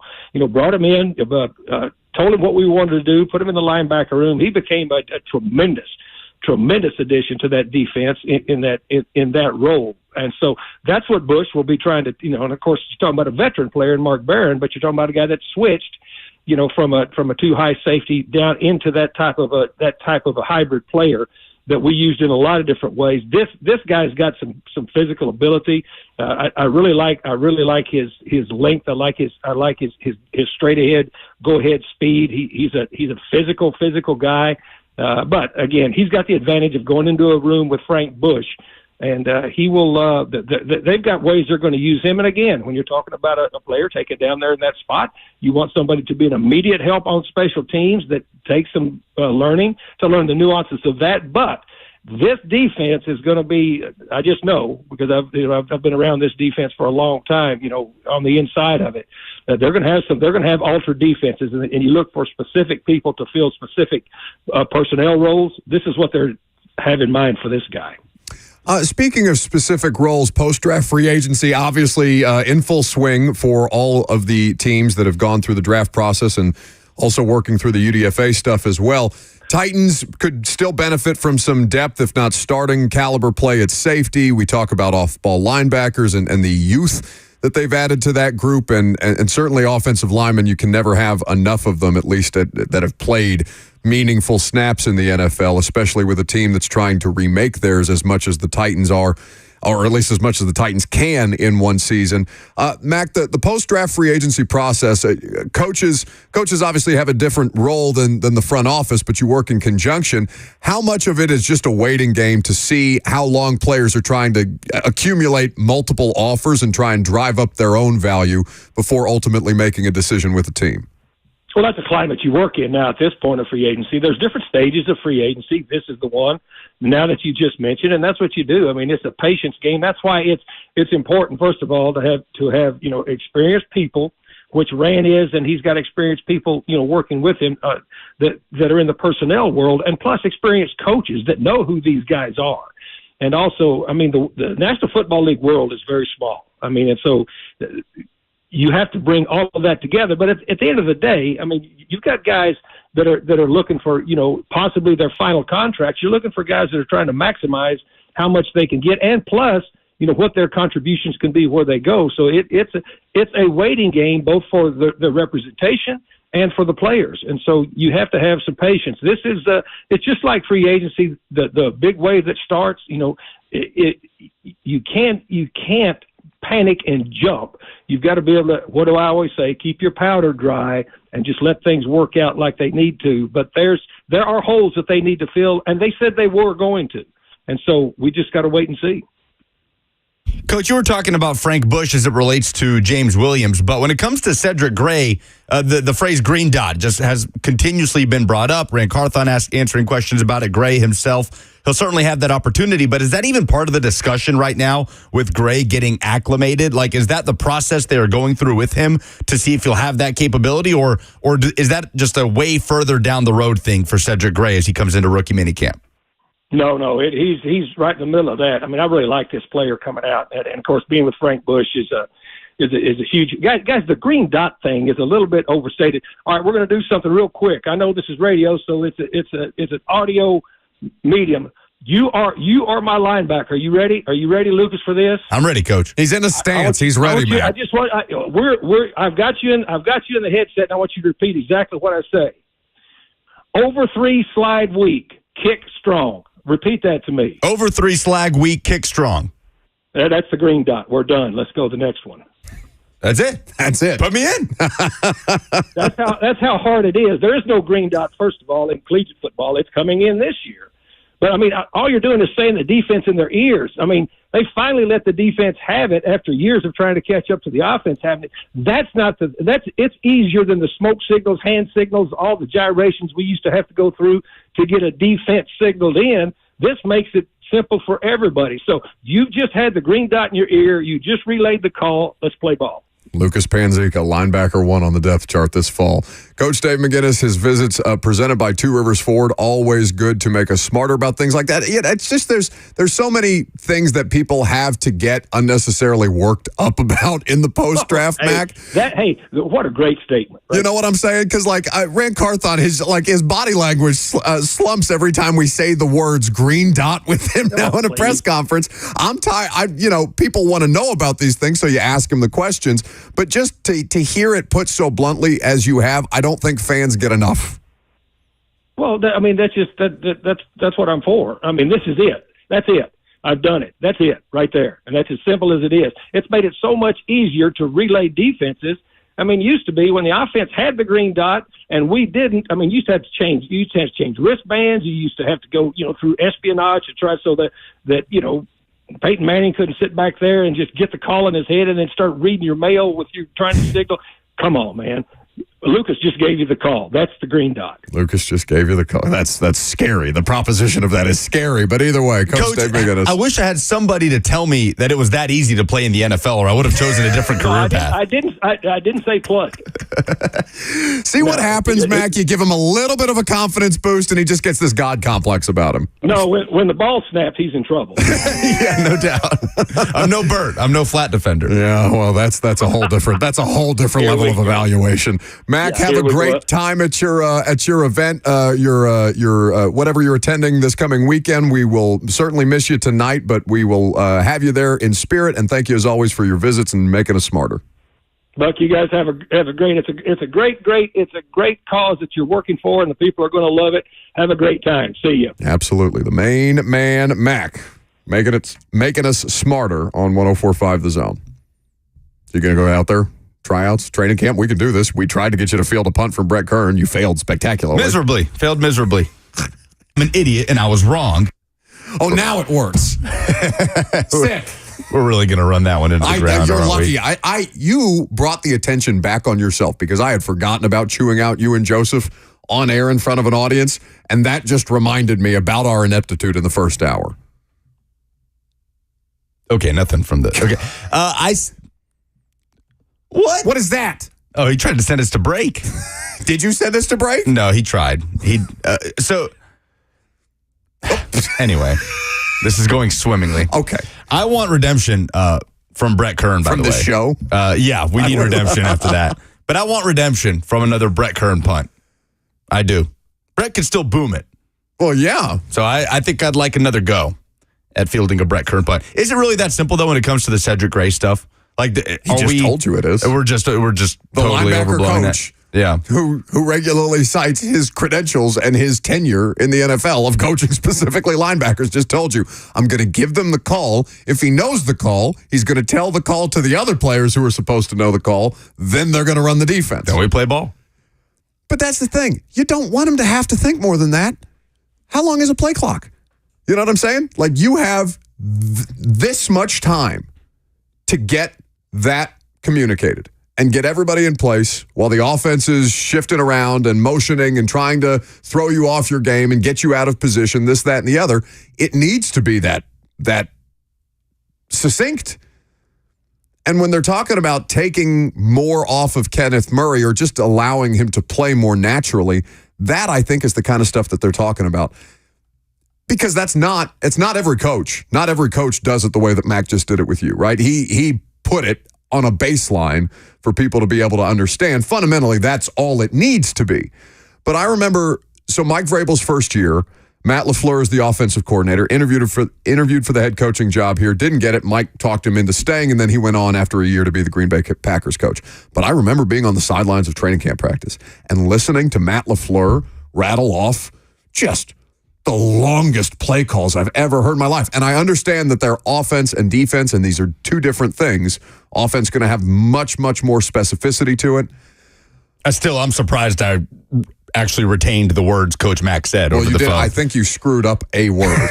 I think probably he said slide and you said slag. Oh, okay. Yeah. Which I think is not, I don't think you can say that on FCC Safe Radio. That's not good. So immediately. Oh, man. I sent the defensive end dropping back into coverage. It was a zone run left side, and we just got gashed for 13 yards. You just said, oh, I could do that. And then all of the defense is all out of position, and everybody's running like chickens with their heads cut off. So hopefully Cedric Gray's better than Lucas. That's all we're hoping for. Can he be better than Lucas was just now? Just slightly. Lucas all worried about the rookie linebacker running the defense. Can't even get the three words that Mac regurgitated to him out. What do you think slag means? Do you have Urban Dictionary in front of you? I have time here. I'll buy you some time. We'll do this live. I don't feel good about it. Yeah, we're not. We're not going to do that. We do have a giveaway for Friday Fire. We have... I told you not to do it. We have Gabriel Iglesias tickets. Do you like Gabriel Iglesias, the comedian? Big Fluffy. Big Fluffy. 2 tickets to see Gabriel Iglesias's... Which is not an answer to your question at all. It's just me. Yeah, I know who that is. I know what that person looks like, yes. 2 tickets to his Don't Worry, Be Fluffy tour at Bridgestone Arena next Thursday, May 9th, thanks to our Window Nation ticket window. If you can give us your Friday Fire, a moment of positivity from the world of sports this week, 615-737-1045. Second place, we'll get a Feed Your Flock pack from Hattie B's. And you heard Buffalo talking about how much joy he got from the Feed Your Flock pack, courtesy of Hattie B's. That's coming up next. Give us your Friday Fire, 615-737-1045.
So many people trust Two Rivers Ford.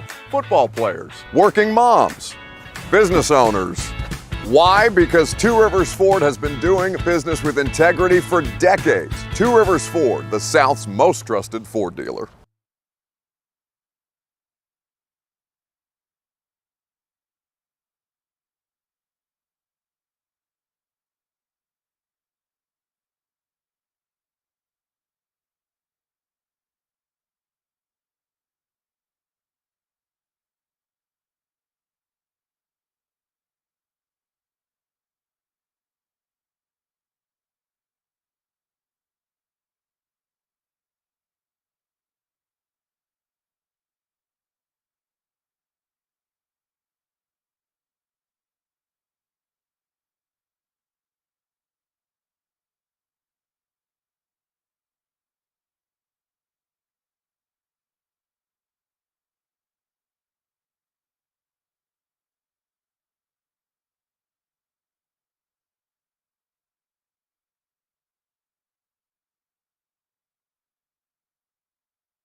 I'm into some Friday fire. I need some positivity in my life. I need some good vibes because my teammates have not been helpful at all. I've been having trouble speaking today, and then Jackson and Lucas immediately just hit me in the side with a shiv and said, well, it's a good thing you don't have a 3-hour live show with the general manager of the Tennessee Titans and the executive producer of NFL Films tonight. Thanks, boys. What do you mean having trouble speaking? Like getting words out? You're stumbling over yourself? Yeah, I just don't feel like I've been very clear and concise today. Like I feel like I'm already nervous about not screwing up and getting in the way tonight, because that's my biggest fear, is just being in the way of a show that I absolutely need to get the hell out of the way of. Which is the easiest thing to do, by the way, is nothing. Sure, but not, I mean, you've done things like this. It's not always the easiest thing to do to get out of the way, especially somebody like me. So it's going to be the hardest thing in the world for me to do tonight. So I'm looking forward to it. I think I'm just a little jittery and I'm speaking too fast. So I'm just trying to keep my pace, trying to slow my heart rate down a little bit because I'm excited. It's going to be a great night. You know what else I'm excited for? Friday Fire. Buck Rising is one of the least positive people on the planet. So to combat that, we've installed a new segment where he's forced to be positive. This is Friday Fire. Because it's Friday, you ain't got no job, and you ain't got shit to do. For the opportunity to win a pair of tickets to see Gabriel Iglesias, you can give us the thing in sports that made you feel good. Friday Fire, 615-737-1045 is the number if you want to join the discussion. Lucas, you want to start? My Friday Fire is Bills wide receiver Keon Coleman, who we talked about a little bit last week. Everybody laughed at his introductory presser when he's talking about the right time to shop for coats and giving fashion and shopping advice. Clearly going to be a very fun guy to cover, the second-round pick out of Florida State, now a Buffalo Bill. So more Keon Coleman stuff is coming out. Here's some audio from his NFL Combine interview with the Bills when he's asked about what he likes to do outside of football. What do you do outside of football? Chill at the house, golf, bowl a little bit.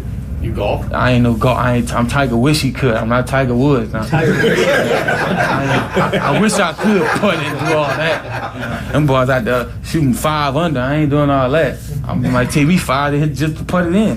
But I'm gonna go have fun. Like, you know, it's controlled chaos. You know, you frustrated, but you can't get mad. Pull a muscle in your back trying to hit the ball. So it forces me to stay calm and just swing. Tiger wish he could, not Tiger Woods. Very funny. And it's stuff like that that we do not see in these interviews that wins teams over, right? Like, it is a job interview like anything else. And if you're kicking back, you're having a good time, you're laughing about stuff, and you're clearly vibing with the people in the room, that is going to help. That is going to go in your favor to a team deciding if that's someone they want to bring into their locker room.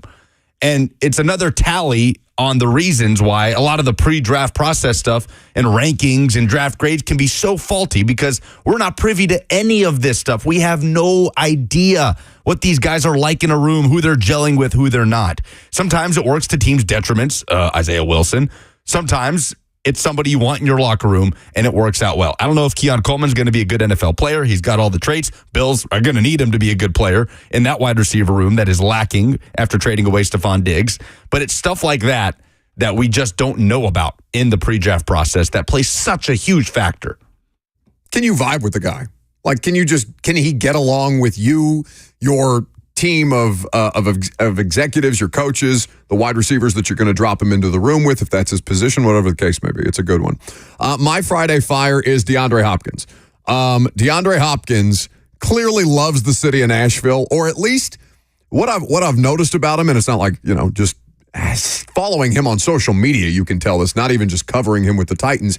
He very much embraces, like, the culture of wherever he's at a given point. So he's in Paris. He's walking the runway. He's a model. He's participating in Fashion Week. He's traveling around to different places. And in Nashville, from the jump, he's kind of leaned in to the city, to the atmosphere, to being out, to being active, you know, beyond just what he's contributing to the football team. And that's not always been Nashville's MO or the Titans' MO as a destination type of place. Him walking out of the tunnel with Morgan Wallen to Broadway Girls last night for the first night of the 3-night stint that Wallen is playing at Nissan Stadium. I don't know if there was a market. I'm sure there was marketing people involved in that, and I don't know if they have a pre-existing relationship, Morgan Wallen, DeAndre Hopkins, and they had the comedian Theo Vaughn walk out of the tunnel. It was a funny group of people to look at it after the fact, actually. But it was cool, because to see, it's not the entrance itself that's cool. It's the fact that DeAndre Hopkins, like, just really embraces Nashville. And I think it would have been easy for him to not lean in as much at the end of his career, taking a contract like this for a team that didn't make the playoffs last year. 615-737-1045 is the number. What's your Friday Fire? Who wants to start us off? Jackson, what's yours real quick? Oh, I'm sorry. I'm going to go with the legendary soccer goalie, Tim Howard. His daughter committed to play for the Vols this past week. Allie Howard is a Tennessee Lady Vol. Tim Howard, Memphis guy. So I don't know how he feels about having to wear orange and white now. VFL? But Tim Howard, VFL. She was, if you want to feel old, I don't know if you remember Tim Howard's legendary performance against Belgium in 2014. Absolutely. Yeah, it's extra time one of the loss. most ridiculous things I've ever seen a professional athlete do in my life. One of the greatest goalkeeping performances in World Cup history. U.S. lost in extra time. She was 7 that day in Brazil. So if that makes you feel old, but really cool that Tim Howard's daughter is playing for the Vols. 615-737-1045 is the number. What's your Friday Fire? How about Ann, who is in nursing school? Hi, guys. My Friday fire is that Will Levis has finally found love. I see that he has found love in this predator catfish after being ghosted by Gia at the draft. Oh no. Well, I cannot confirm the ghosting of the ex-girlfriend situation for Will Levis, but I am happy that he's found solace in the arms of a catfish. So that's a pretty good one. So I don't know if this is a finable offense or not, but have you ever had your car detailed? Like how? Like paid somebody to detail your car, like come in and like deep clean your car, like get into the, you know. No, I'll just do it myself. I obviously won't do as good a job. Well, right, but like to get it done professionally, it's not bad. Like maybe once or twice a year if you do stuff in your car that requires equipment or cleaning whatever. Mostly. Yeah, hunting if you want to get to whatever kind of bloods and whatever kind of blood stain you have on your interior out of your car may not be the worst idea to get your car detailed. Okay. So one of the guys that I've had detail my car before was actually detailing Levis's car, and it was funny because I don't know if that's findable or not. It's worth it. He had a picture of Levis's passenger seat on his Instagram story and a request from Levis that just said cleaning of catfish slime. So I thought that was pretty funny. So he did bring his own catfish. He brought his own catfish. I respect the hell out of that. Well, I think, don't you have to? Wasn't that, because Little's Fish Market, Little's Fish Market isn't there anymore in Germantown, but I think Little's Fish Market, which is now, I think it's like a Taco Mamacita or something like that across the street from Mother's Ruin, either way. I feel like you had to go to Little's Fish Market to get the catfish and then take it to Bridgestone Arena. Like, I feel like that was a part of the tradition. I've never snuck in a catfish. Have you? You're going to incriminate yourself? I have not. An instrument of crime? Have you seen the like promos running on ESPN with the Preds fan sneaking in the catfish? And it's, what's the song that it's like the crazy things you do for love, and the security guard pats him down and they make eye contact. He's like, you're good. That's been running all throughout the Stanley Cup playoffs. Brian is a printer. Up next. Hey, Brian. Hey, my fire is regards if it's Harold Landry or a rookie running our defense, it will not be Lucas Panzica calling it. I agree. Yes. It doesn't matter who, as long as it's not Lucas. Anybody but Lucas is what the draft card should say. Thank you, Brian. APL. Fred is an employee at Nissan. Hey, Fred. Hey, guys. I'm an engineer. How you guys doing? We're doing great.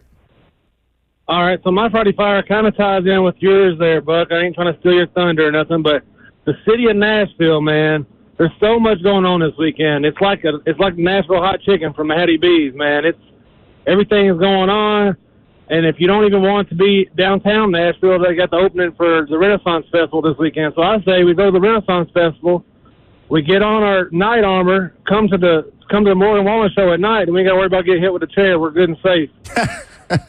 You can arm yourself in medieval armor. Yes, that would seem wise. Any chair related incidents? That's funny. Last night on Lower Broad, I was Grace and a friend of hers went to the concert. I went to pick them up, by the way, which is not my Friday fire. The Nissan Stadium situation is going to be woof come football season. Although you and I talked through this on the phone, Morgan Wallen probably a bigger draw on the first night of a stadium concert 3-night stint than like an average Titans-Jags game, because they can cram more people into Nissan for a concert because of, field and all the different areas that are open than a Titan stadium that sits about 68,000 people. It's an interesting test run. It's not an enjoyable test run. Yeah. Did not like that last preview. night. Oh, not great. All right. Who do we give the Enrique Iglesias tickets to? I'm between Ann and Brian. I don't want to leave it to your judgment because Brian said something nasty about you, so I'll let Jackson pick. Between Ann and Brian, go. Ann. Okay. Ann, congratulations. You're going to see Gabriel Iglesias. Who gets Hattie B's? Brian would get Hattie B's. Brian gets Hattie B's. Oh, well, I don't. Which is the greater of the prizes there? Who's to say? All right. I'd rather have Hattie B's. Nothing against the Fluffy. Nothing against Fluffy. I bet Gabriel Iglesias was also preferred to Hattie B's. All right. So first place gets the Gabriel Iglesias tickets. Second place gets the Hattie B's Feed Your Flock package, which is always great for family, friends. Get your Hattie B's via the app. You can mobile order it as well. The show is fueled by Hattie B's, of course. Is Nashville a good spot for NFL free agents? Are we improving our profile as a city, not just the Titans as a franchise? I'm Buck Rising. It's 104.5 The The Zone.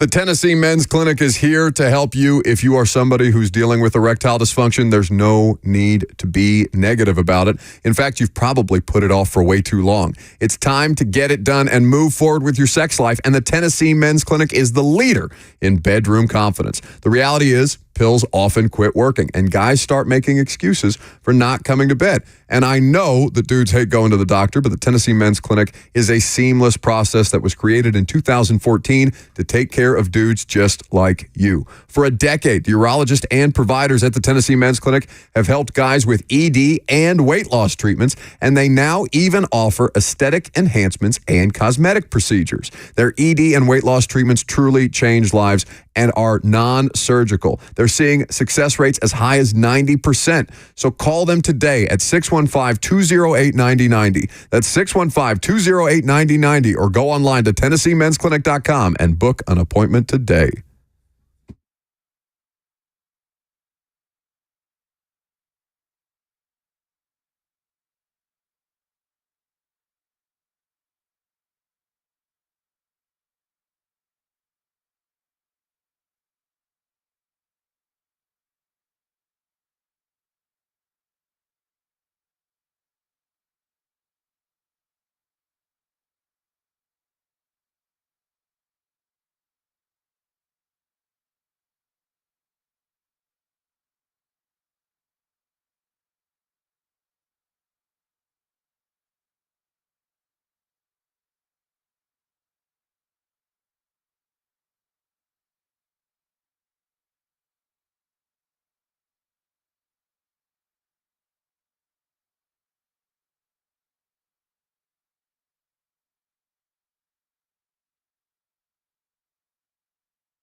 It's 12:01. Good afternoon. I'm Lucas Panzica from the 104.5 The Zone studios. In NFL news, the LA Chargers signed former Jags, Lions, and Panthers wide receiver DJ Chark Thursday, according to ESPN. Free agent wideout Tyler Boyd was in LA for a visit earlier in the week. He was visiting with the Titans yesterday. No deal has yet been announced. In other free agency news, Odell Beckham Jr. reportedly signing for the Dolphins on a one-year deal worth up to $8.5 million. NHL playoffs, the Nashville Predators hosting the Vancouver Canucks tonight. It is Game 6 at Bridgestone Arena. Puck drop at 6 p.m. A loss would eliminate the Preds. A win would force Game 7 in Vancouver on Sunday. Canucks third-string goaltender Artur Shilovs will be the starter again tonight for Game 6. College baseball, Tennessee and Florida had their game postponed yesterday due to weather. They will play a doubleheader starting today at 3 o'clock. You can hear coverage of that doubleheader on the Vol Network picking up tonight at 6 p.m. here on The Zone.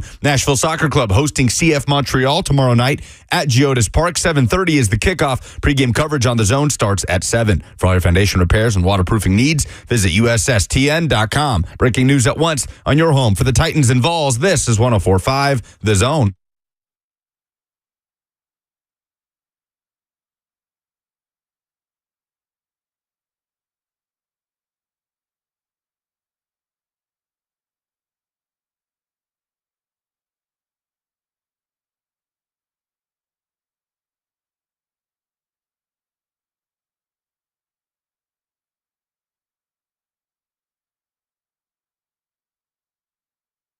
Final hour is upon us, and we're so glad to have you here on this Friday. Morale is through the roof. We got Preds Game 6 tonight. 3HL broadcasting live at Pete and Terry's to get you hype in the lead-up. You got Blaine and Mickey on after us. We got the live show tonight. We're going to see a crowd of about 300 of you at the Analog Room in the Hutton Hotel with Greg Cosell, with Titans GM Rand Carthon, breaking down the entirety of the Titans' 2024 free agent and draft class acquisition. It's going to be a great time had by all, and we got one more hour to talk about it.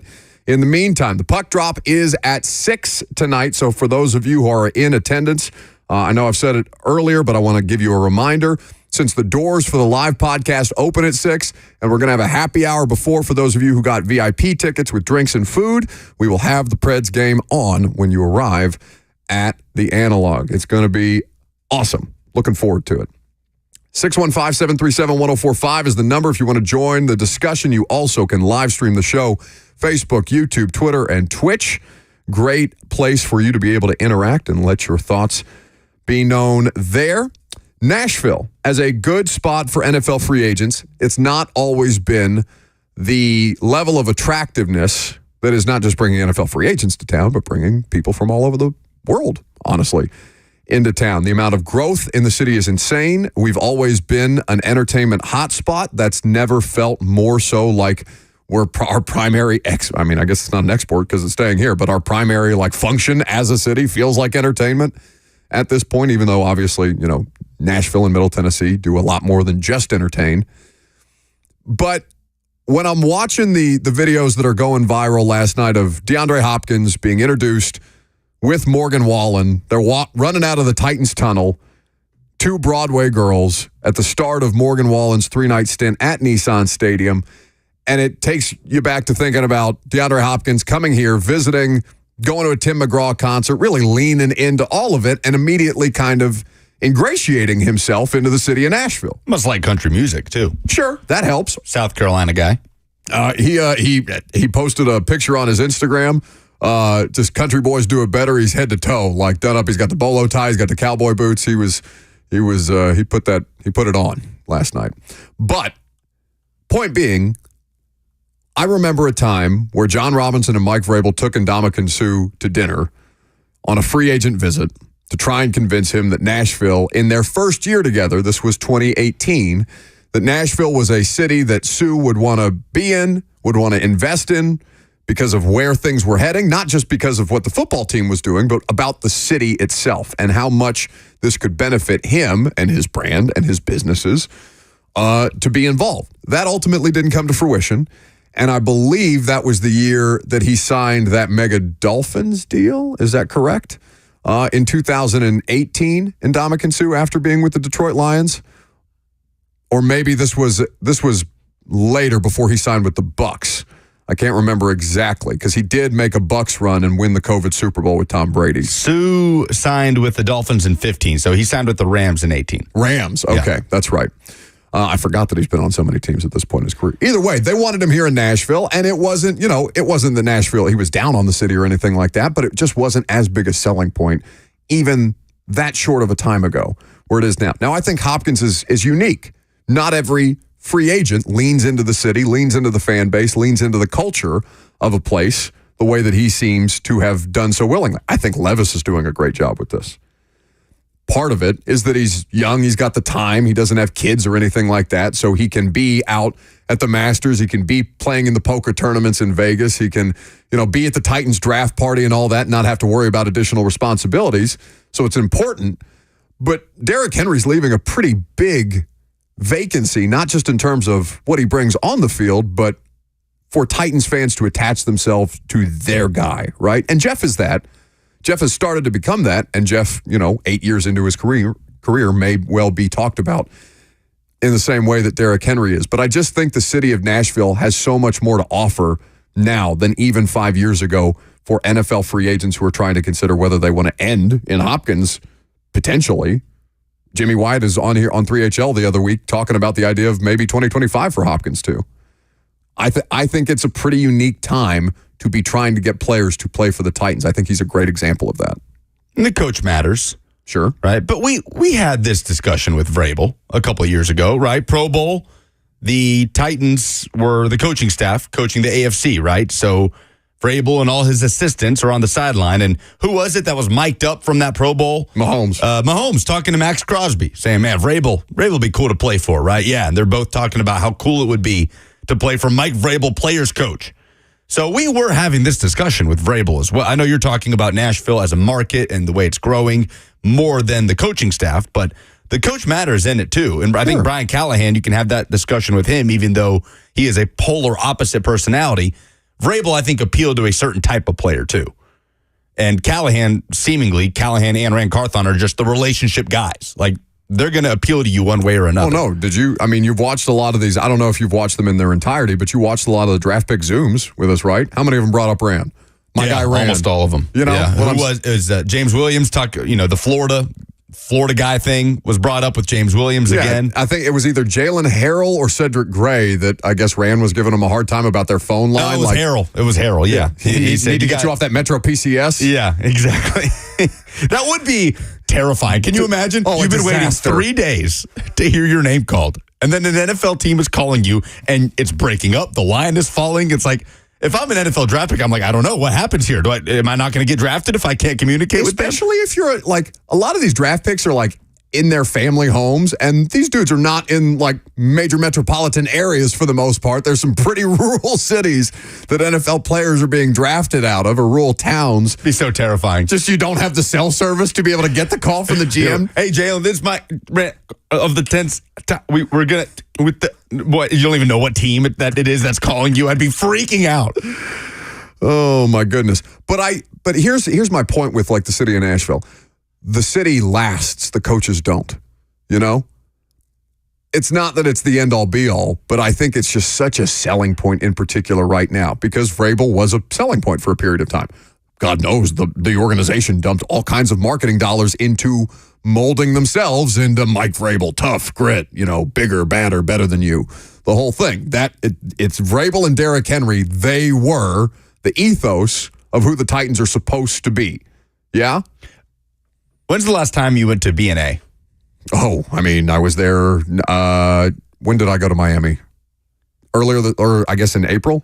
Yeah. You went to so I think you went to Miami right after. It's like April the 12th? Okay. Because I recently went out of town and went up to Cleveland to see Megan and whatnot. And that was, I think, the week before you went to Miami. And when I was at BNA, when you walk in, the newly improved BNA, there's that giant screen above where you go in for security, like with like a rolling video of just Nashville stuff, of Broadway, of the Titans games and of the Preds. And it's Vrabel. Like, they show there's cuts of Vrabel still on as of like 3 weeks ago. Oh, no, he's one of the voices on the intercom. Yeah, it's Kenny in the morning show crew at Kenny 92. Smooth, the Kenny Smooth morning show is one of the voices, or one of the collection of voices at BNA.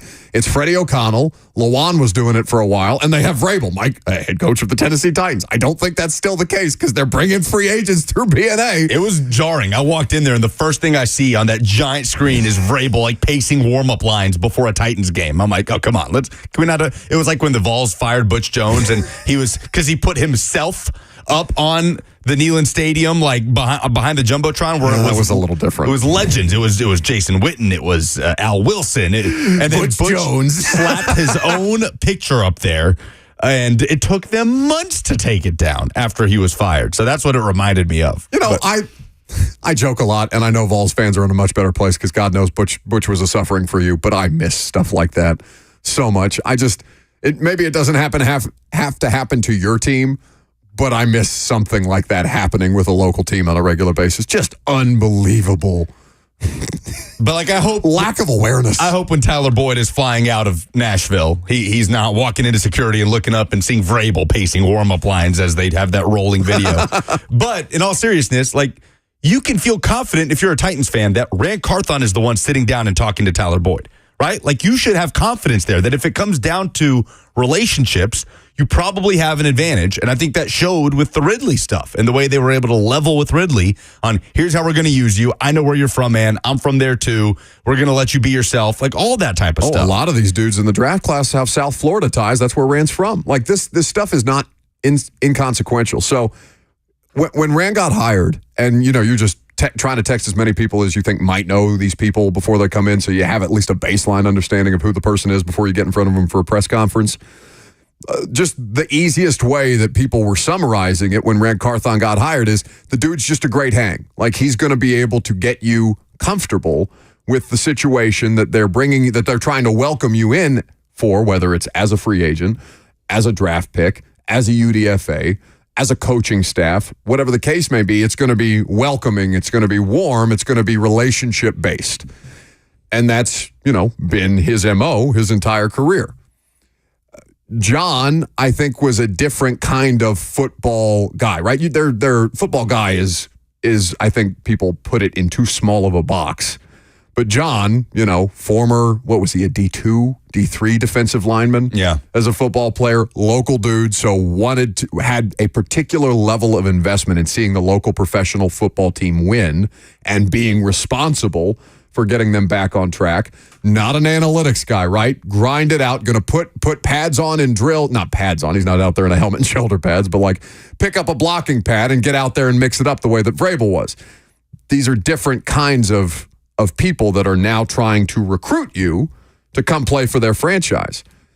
And I think it's very, very noticeable the impact that he's having, not just on the free agent acquisitions, but on the draft class, because they all immediately have personal connections with him. And that's what you're trying to establish in a very, very short amount of time. Sam on the F&M Bank chat asks, who is more of a suffering for Vols fans, Butch or Derek Dooley? It's a great question. You answer that question. It's a great question. Ill-equipped. Jackson? He didn't hear you. Yeah, what was the question? More of a suffering for Vols fans, Butch Jones or Derek Dooley? Derek Dooley, because of why Derek Dooley was hired at Tennessee. You have Lane Kiffin leave in the middle of the night, and then they panic hire this horrific head coach, Derek Dooley. I don't know. Butch was tough. It's a push. Well, Preds can't push tonight. They got to win. Preds have to find a way to win at Bridgestone Arena tonight. Game 6, lives on the line. We will see how they respond. We'll talk about what the Preds need to do to win this series and whether a win in this series would make this a success for year 1 of the new Preds construct. I'm Buck Rising. It's 104.5 The Zone.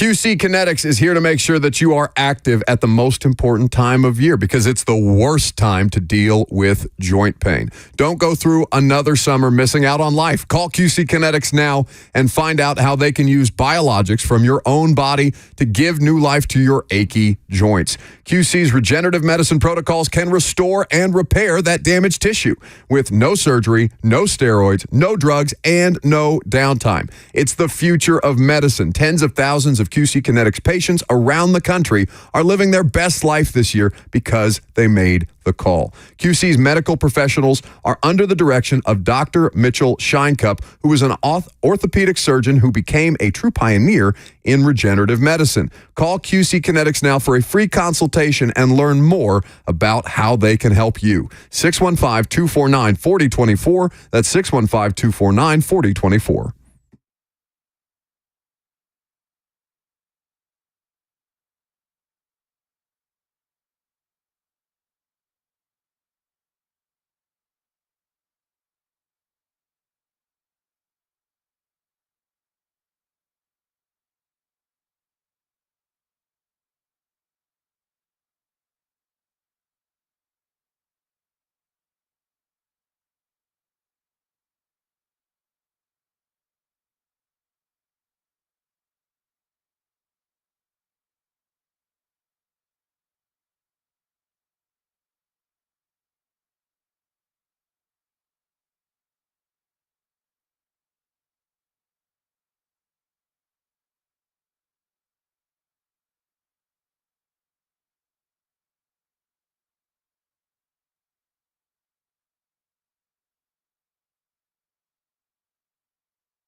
Yeah.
Game 6 tonight.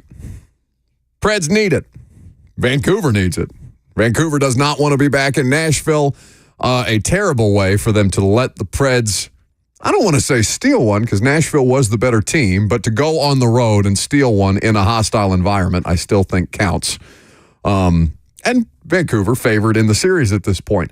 It's felt not very close at times. Down 3-1 is as dire as this thing has ever felt, certainly, and especially because of the way that you dropped that Game 4 at home in front of a crazy crowd with literal seconds left, fractions of seconds left on the clock to go to overtime, to then lose in overtime, and then to try and have to rebound. Have you read any of the reporting around this? The Preds, like, somber bus ride, it's a little bit of the U2 vibes. I don't know if we're being fed messaging through Preds media about this kind of stuff.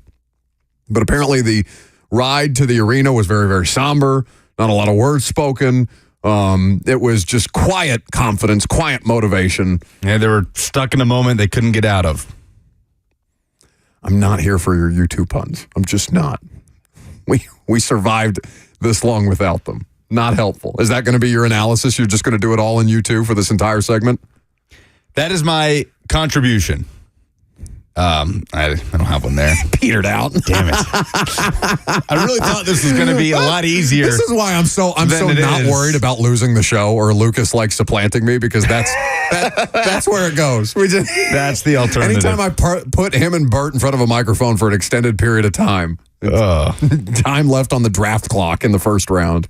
Man, this is difficult. Vancouver has never won Game 7 at home. Really? Now, that shouldn't matter because it's history, and I would think it matters in hockey about as little as anything else. Matters to fans who are desperately in Vancouver trying to avoid bringing this series back home. Which is funny. Nashville has not won a game in this series at home yet. You really, really need to it's essential. Your season ends if you don't win at home. And the atmosphere for all the hype at Bridgestone Arena, and Bridgestone does a great job. The Preds do a great job with the pregame atmosphere. I know it was a little bit clunky in the first couple of games, but it sounds like they've got back to their roots. And the whole Run This Town controversy has been absconded with, and I'm sure they'll have the proper amount of celebrities with the proper amount of catfish and the proper amount of anthem singers to make sure that it's got all the vibes to make it worth your time to come out in some less than ideal weather and see the Preds try and win a playoff game and force a Game 7. But I'm looking at this right now and saying, this is going to be defined by UC Saros, it feels to me. It's probably unfair what I'm doing because it's more than just UC Saros in net that's going to allow the Preds to be able to win. They have to continue to find ways to improve on special teams. You can't deal with these droughts where you felt you'd worked your way through it. And we talked about the idea of peaking too early. I don't really think that's a thing with as random a sport as hockey is. But they continue to find ways to dig themselves out of deficits while still putting themselves on the edge of, giving up a late game 3-1 lead, the way that happened the last time this team was at home. You were at the arena for Game 4. You described it as a similar. You were also at the stadium when the Titans lost to the Bengals. That's a little bit different. Stakes much bigger for the Titans and the Bengals in the first round, in the divisional round, as the number 1 overall seed. But would you describe Preds fans being similarly shell-shocked by the way that went down? I actually was not. I was in the Titans radio studio here. Oh, you weren't at the game? Oh, my God. Titans Bengals. I was here. So I did not experience that in person. But so you'd be able to speak to that much more than I. No, I've never seen a sports crowd look that way as I did for Titans Bengals. That was as concerned about you all and your mental health as I've ever been in my life. No, yeah, I felt like how every other Titans fan felt leaving the stadium that day. I just felt that way leaving this building, sad and lonely. So I imagine it's a very similar feeling, but different because higher stakes in that Titans-Bengals game. You were the 1 seed. You thought you had an opportunity to host an AFC championship. So being one game away from an AFC championship versus being a team that got hot and snuck into the playoffs in year one of a new era. And yeah, it felt like you were dead and buried, but still there was a game 5 to try and dig yourself out of the situation. It's different. Titans-Bengals, that was a deeper pain. But I see what you're saying just in how the game played out in game 4. I will say, I think it's too easy to sit here and just say it's on use. It's got to be on Saros. Like, the Preds have scored more than 2 goals once in this series so far. So at some point, you got to outscore the other team.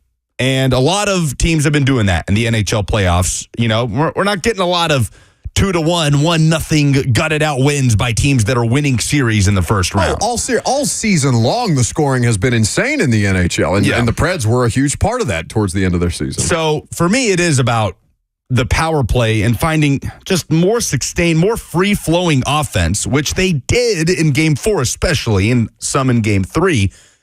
In Game 3, they got 1 goal out of it. In Game 4, they had their best offensive output of the series with the 3 goals. Still, somehow did not convert on a power play. So think about that. The Preds had their best offensive performance of the series in Game 4 at home and had a 3-1 lead, blew it with less than 3 minutes left, losing in overtime, and they still went 0 on the power play in that game.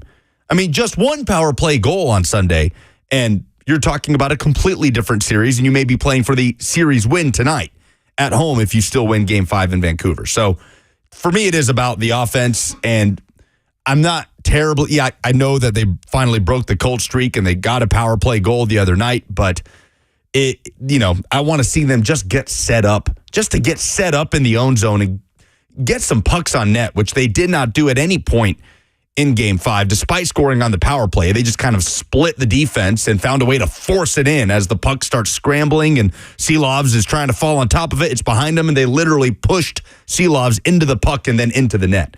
I want to see some more consistency just in getting established in the O-zone on the power play from the Preds, which we have not seen since their very first power play of the series, the only one they had scored on until Game 5.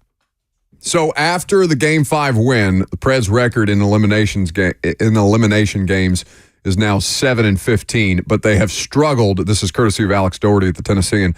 They've struggled in elimination games at Bridgestone Arena. They've only won 2 games in 11 elimination games at home. The last one, can you tell me the last elimination game that they won at home? Was it the Canes? It's the San Jose Sharks in 2016. Wow. That's not even the Cup run. That's been a long time ago. So was that the crazy overtime game? No, I think that was actually in San Jose. Were all those overtimes that went to like 2 a.m. or something? Well, no, there was one at Bridgestone famously like that during the 17 run during the postseason. Yes. Because Bridgestone kept serving beer or alcohol throughout the course of it, and everybody just out of their minds by the time that one let out on Lower Broadway. But everybody knows what's at stake. Everybody knows their season's on the line. It's not like that we're telling them anything that they don't know. This is as basic as the analysis can be. Outscore them and be solid in net, right? Have bodies in front of you, see when it matters, and look more organized than you have. When Teresa Walker came in here and said they look like a Pee Wee hockey team, and I called them the Pee Wee Preds, and you said that was very dismissive. It will say a lot about Andrew Burnett and this staff if they do dig out of this first round series, even if it's all a moot point, right? And they just run into the buzzsaw that is the Edmonton Oilers, that it is Stanley Cup or bust for Edmonton, who dismissed the LA Kings. The Oilers just own the Kings at this point. 3 straight years of beating the Kings in a first round series. So it will say a lot, though, about Andrew Burnett and this staff to dig out of that 3-1 deficit after losing the way they did in Game 4, if they are able to do so. Because I do think we're in kind of a house money feel for the Preds, that you feel ahead of schedule no matter what happens. Yeah, that's fair. From here on out. Like, I know that's not, like, you winced a little bit, and I get that. You want to win tonight. You want to win this series, but I just don't like qualifiers. Even as I understand, that's absolutely the way that it has to be done. Like, we put it on a poll. Will you consider, do the Preds have to win this series, essentially, for you to consider the season a success? Most people saying, oh, we're already ahead of where I thought we would be at the start of the season. That's the right nuanced answer, but the sports fan in me wants to say, no, if they lose the series, then they're bums. But I'm not going to do that. I mean, that is always the discussion after every Titans postseason loss, right? Doesn't it feel like that's one of the first conversations? Was this season a failure or a success? They win the AFC South, have one of the best offenses in the league in 2020, and lose at home first round to the Baltimore Ravens. Failure, right? You won the division. Failure. Couldn't get out of the first round. 2019, you start 2-4, you build up, go on a run, get to the AFC Championship. That's a successful season because you felt ahead of schedule, right? It's like with Tennessee this year. Like, you are on schedule now. 2 years ago, the Vols were very ahead of schedule. So nobody's calling it some people were when they lost to South Carolina because of the way that game went. But still, at the end of the season, you looked at it and said, we're really going to act like 11-2 in year 2 of Heupel. We're going to call that a failure regardless of what happened. The South Carolina loss. I get and it. then Hendon Hooker tearing his ACL. It just all came to crashing down. Such a screeching halt after the vibes were immaculate. But the way the season ended in the Orange Bowl and the Promise movie, like 11-2 was a way ahead of schedule success, similar to what I feel like this would be if the Preds are able to get out of the first round. Whereas Tennessee now, you look at it with Nico and the deepest they've been all across the roster, they are very much on schedule. Now it's like, no. 10 wins is like the expectation now. Yeah. This is what you need to be doing now. It's not, oh my God, we won 10 games. I can't believe we pulled this off. No, you're in year 4. Like, now that's the expectation. Going forward, year 2, year 3 of the Brunette era, that needs to start being the expectation. But for now, I think you're very much in ahead of schedule feel for the Preds. Well, I said it with Lindsay in the first hour, like that they were in the postseason at all surprised me. That is above my expectation for the Nashville Predators this year. Whatever expectation I had, people are mad at me in the FNM Bank chat for comparing the Preds game 4 first round loss, the way that they lost to Bengals Titans. Dewey Cheatham and Howe says on YouTube, as I was leaving that Bengals Titans game, I physically felt sick from being so angry. Kyle from Springfield says, my mental sucked considering I drunkenly screamed, we need to draft Kenny Pickett. Walking out of the stadium. You wouldn't have had the chance to. He wouldn't have fallen to you there anyway. You drafted Malik Willis instead. All to trade him away to be Jalen Hurts' backup. Yep. Oh my God, can you imagine the Titans ending up with Russ Wilson in that metaverse? Man, no, thank you. But the point, your point about UC Saros does still stand in that if the Preds lose this series, I think even if he plays well, Teresa said move him. I could see it. Teresa Walker of the Associated Press was in here on Tuesday with us. Tuesday. And said that she believed that they should move Saros at the end of the year, no matter what, especially if he's got, above average value from what his trade value might have been at the deadline when you decided, okay, let's ride this thing out. We've seen enough from this team that maybe we make a little more noise than we expected to. See what happens with Luke Shen. He's a game time decision with illness, and they brought up Gravel, the defenseman, 32 years old, experienced guy. I was asking my roommate Evan, who is a diehard LA Kings fan, about Gravel, and he just said, how many roommates do you have? I feel like 2, these people just two. Keep popping up. Actually, out of the 3 woodwork. Because Evan's girlfriend has moved in. It's a real new girl situation we got going on.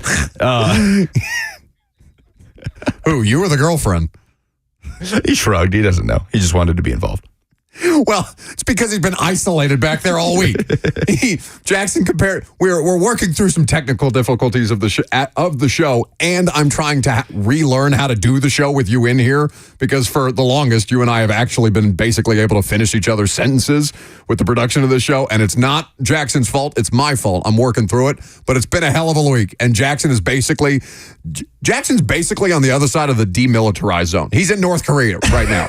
Like, I can't talk to him. I can't look at him. I can't have him be a part of the show the way that I need him to be. Why is there's propaganda in the control room, Jackson? What are you doing in there? Propaganda. It's an HR issue. There's just posters going up. And he said of Gravel, not great offensively, big body, typical third pair defenseman, brought in for some depth. The captain of what has been a very successful season for the Milwaukee Admirals. Did you see that he got bloodied up the first practice? Yeah. The pictures of Gravel just with a bloody nose as soon as he got called up from Milwaukee. We'll see if he plays tonight. But excellent. Canucks will be on their third string goaltender. That seems to be official tonight. You want to talk Game 6? You want to hang out with 3HL before Game 6? They're hanging out at Pete and Terry's at the arena, so that'll be a great time. You can enjoy the pregame vibes. Make sure that you wear the appropriate weather gear because it is supposed to get a little nasty later this evening.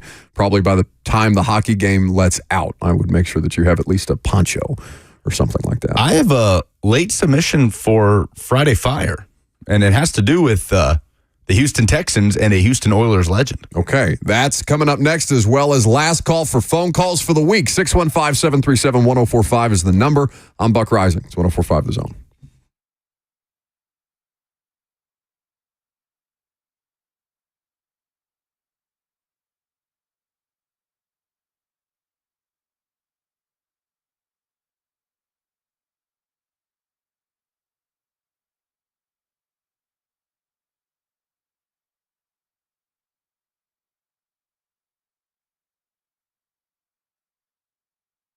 Nashville is such a great place to live. We were just talking about it. We have great sports, great entertainment, great restaurants, and we also have one of the top volume Ford dealers in the country right here in Middle Tennessee, Two Rivers Ford. They are the best. They are also the presenting sponsor of the Install Live Show with Greg Cosell and Rand Carthon tonight, and they are always working to make the process of buying a vehicle easier and more fun for Middle Tennesseans. They've been doing it for over 40 years. If you haven't checked out Two Rivers Ford lately, they've pretty much got something for everyone. If you're a business owner, Two Rivers Ford has a commercial fleet division, an entire team dedicated to getting your work trucks and vans for the best price and best financing. And they deliver what you need quickly because they know time is money. If you're somebody like me that doesn't necessarily have time to get out to the dealership, the way that your schedule works, you can schedule a test drive of one of their vehicles at your home or office. They will bring the car to you. They will let you test drive it, and then you can make the decision to purchase the vehicle afterwards, whether you're at the dealership,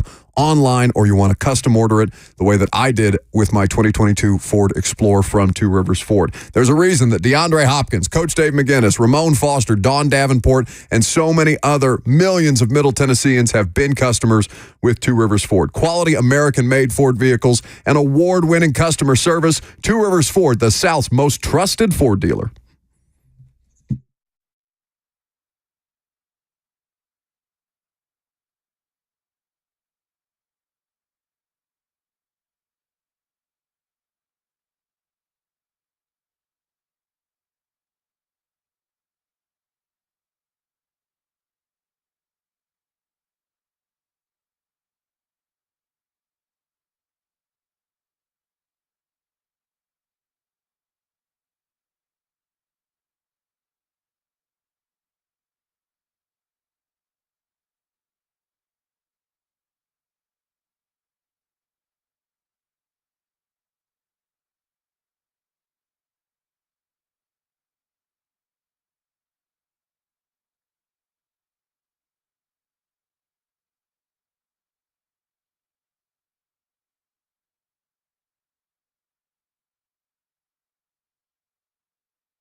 Oh, man. Boogie Shoes.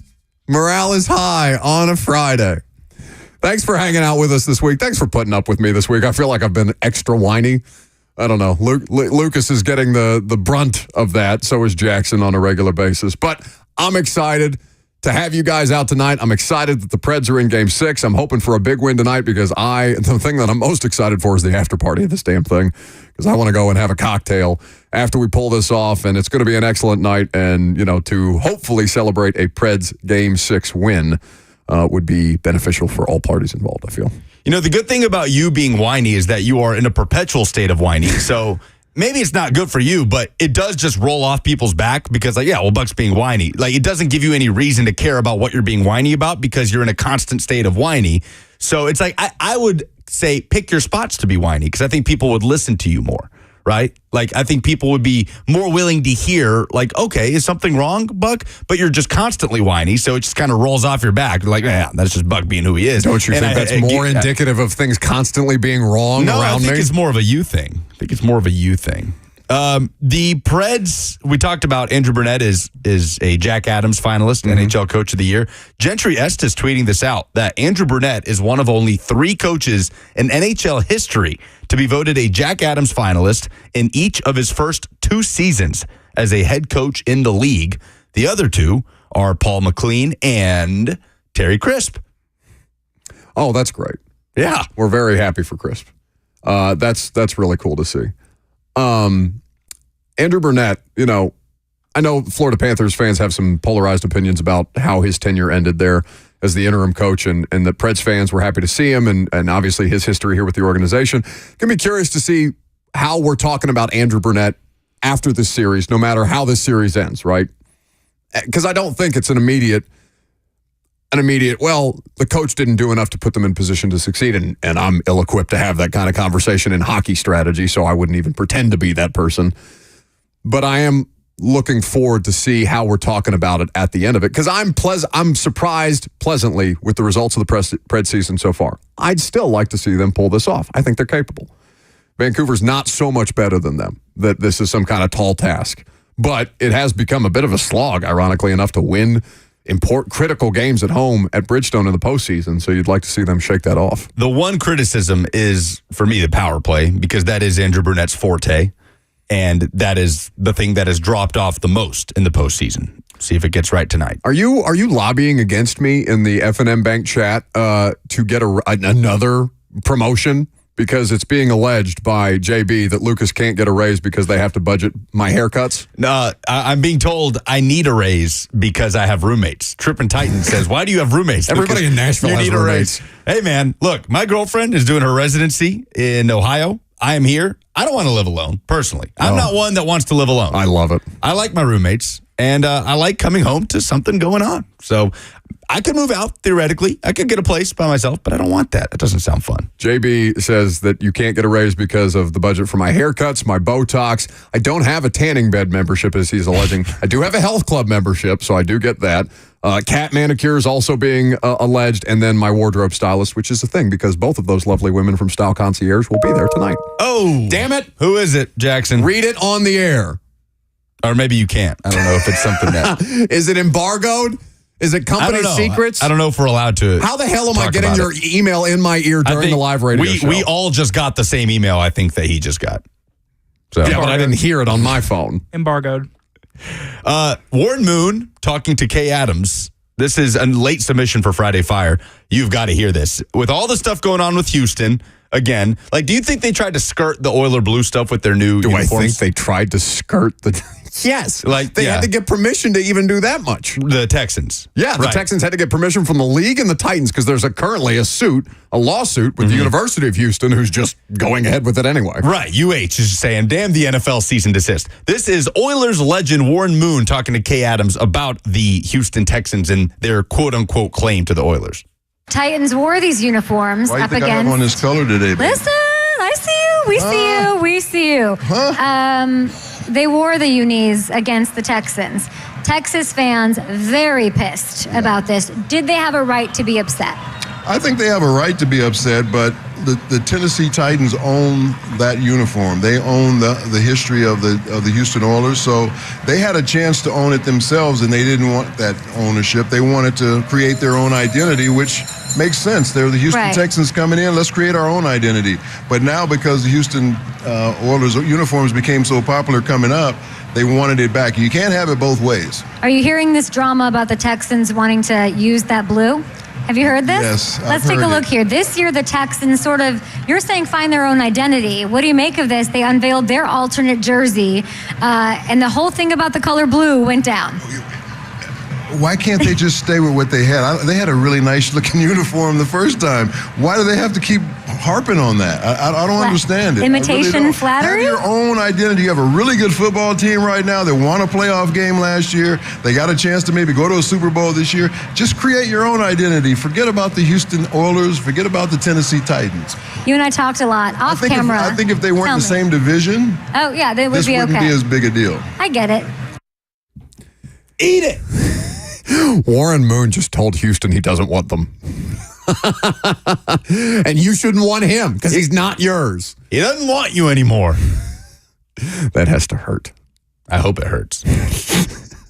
So vindictive. What is this rage that you have towards the Texans? It's just the uniform. You didn't care a damn about uniforms before. It's not even that. I've just never understood how people have such a hard time grasping the concept of the Oilers, of a team belonging to a family. Like, have we not learned by now that that's not how the NFL works? Like, I get that the city of Houston feels that connection, and I sympathize with that because I'm a fan and I get it. Like, if the Titans left, I, like a lot of others, would be heartbroken. Luckily, they're not going anywhere. There's a new stadium coming. I do like the idea of just, okay, we'll allow you to use those terrible trash bag looking things that you want to strap across all the statues in the city of Houston and make it into some kind of marketing campaign when it just looks like a cry for help. But I get people from Houston like wanting that connection back, especially ones that grew up Oilers fans. Like, that hurts. But like people that have such a hard time with the concept of an NFL team belonging to an owner or a family, it blows my mind. It absolutely blows my mind. Yeah, a lot of dumb people. Polls. Zoinks, like, hey, Scoop, stop the count, stop the count. Yeah. The polls have closed. The votes are in. It's time for a poll update, Scoop. A poll update? Yeah. Zoinks, Scoop. Here's Buck Rising Show daily correspondent Lucas Panzica. Lucas Panzica? Yeah.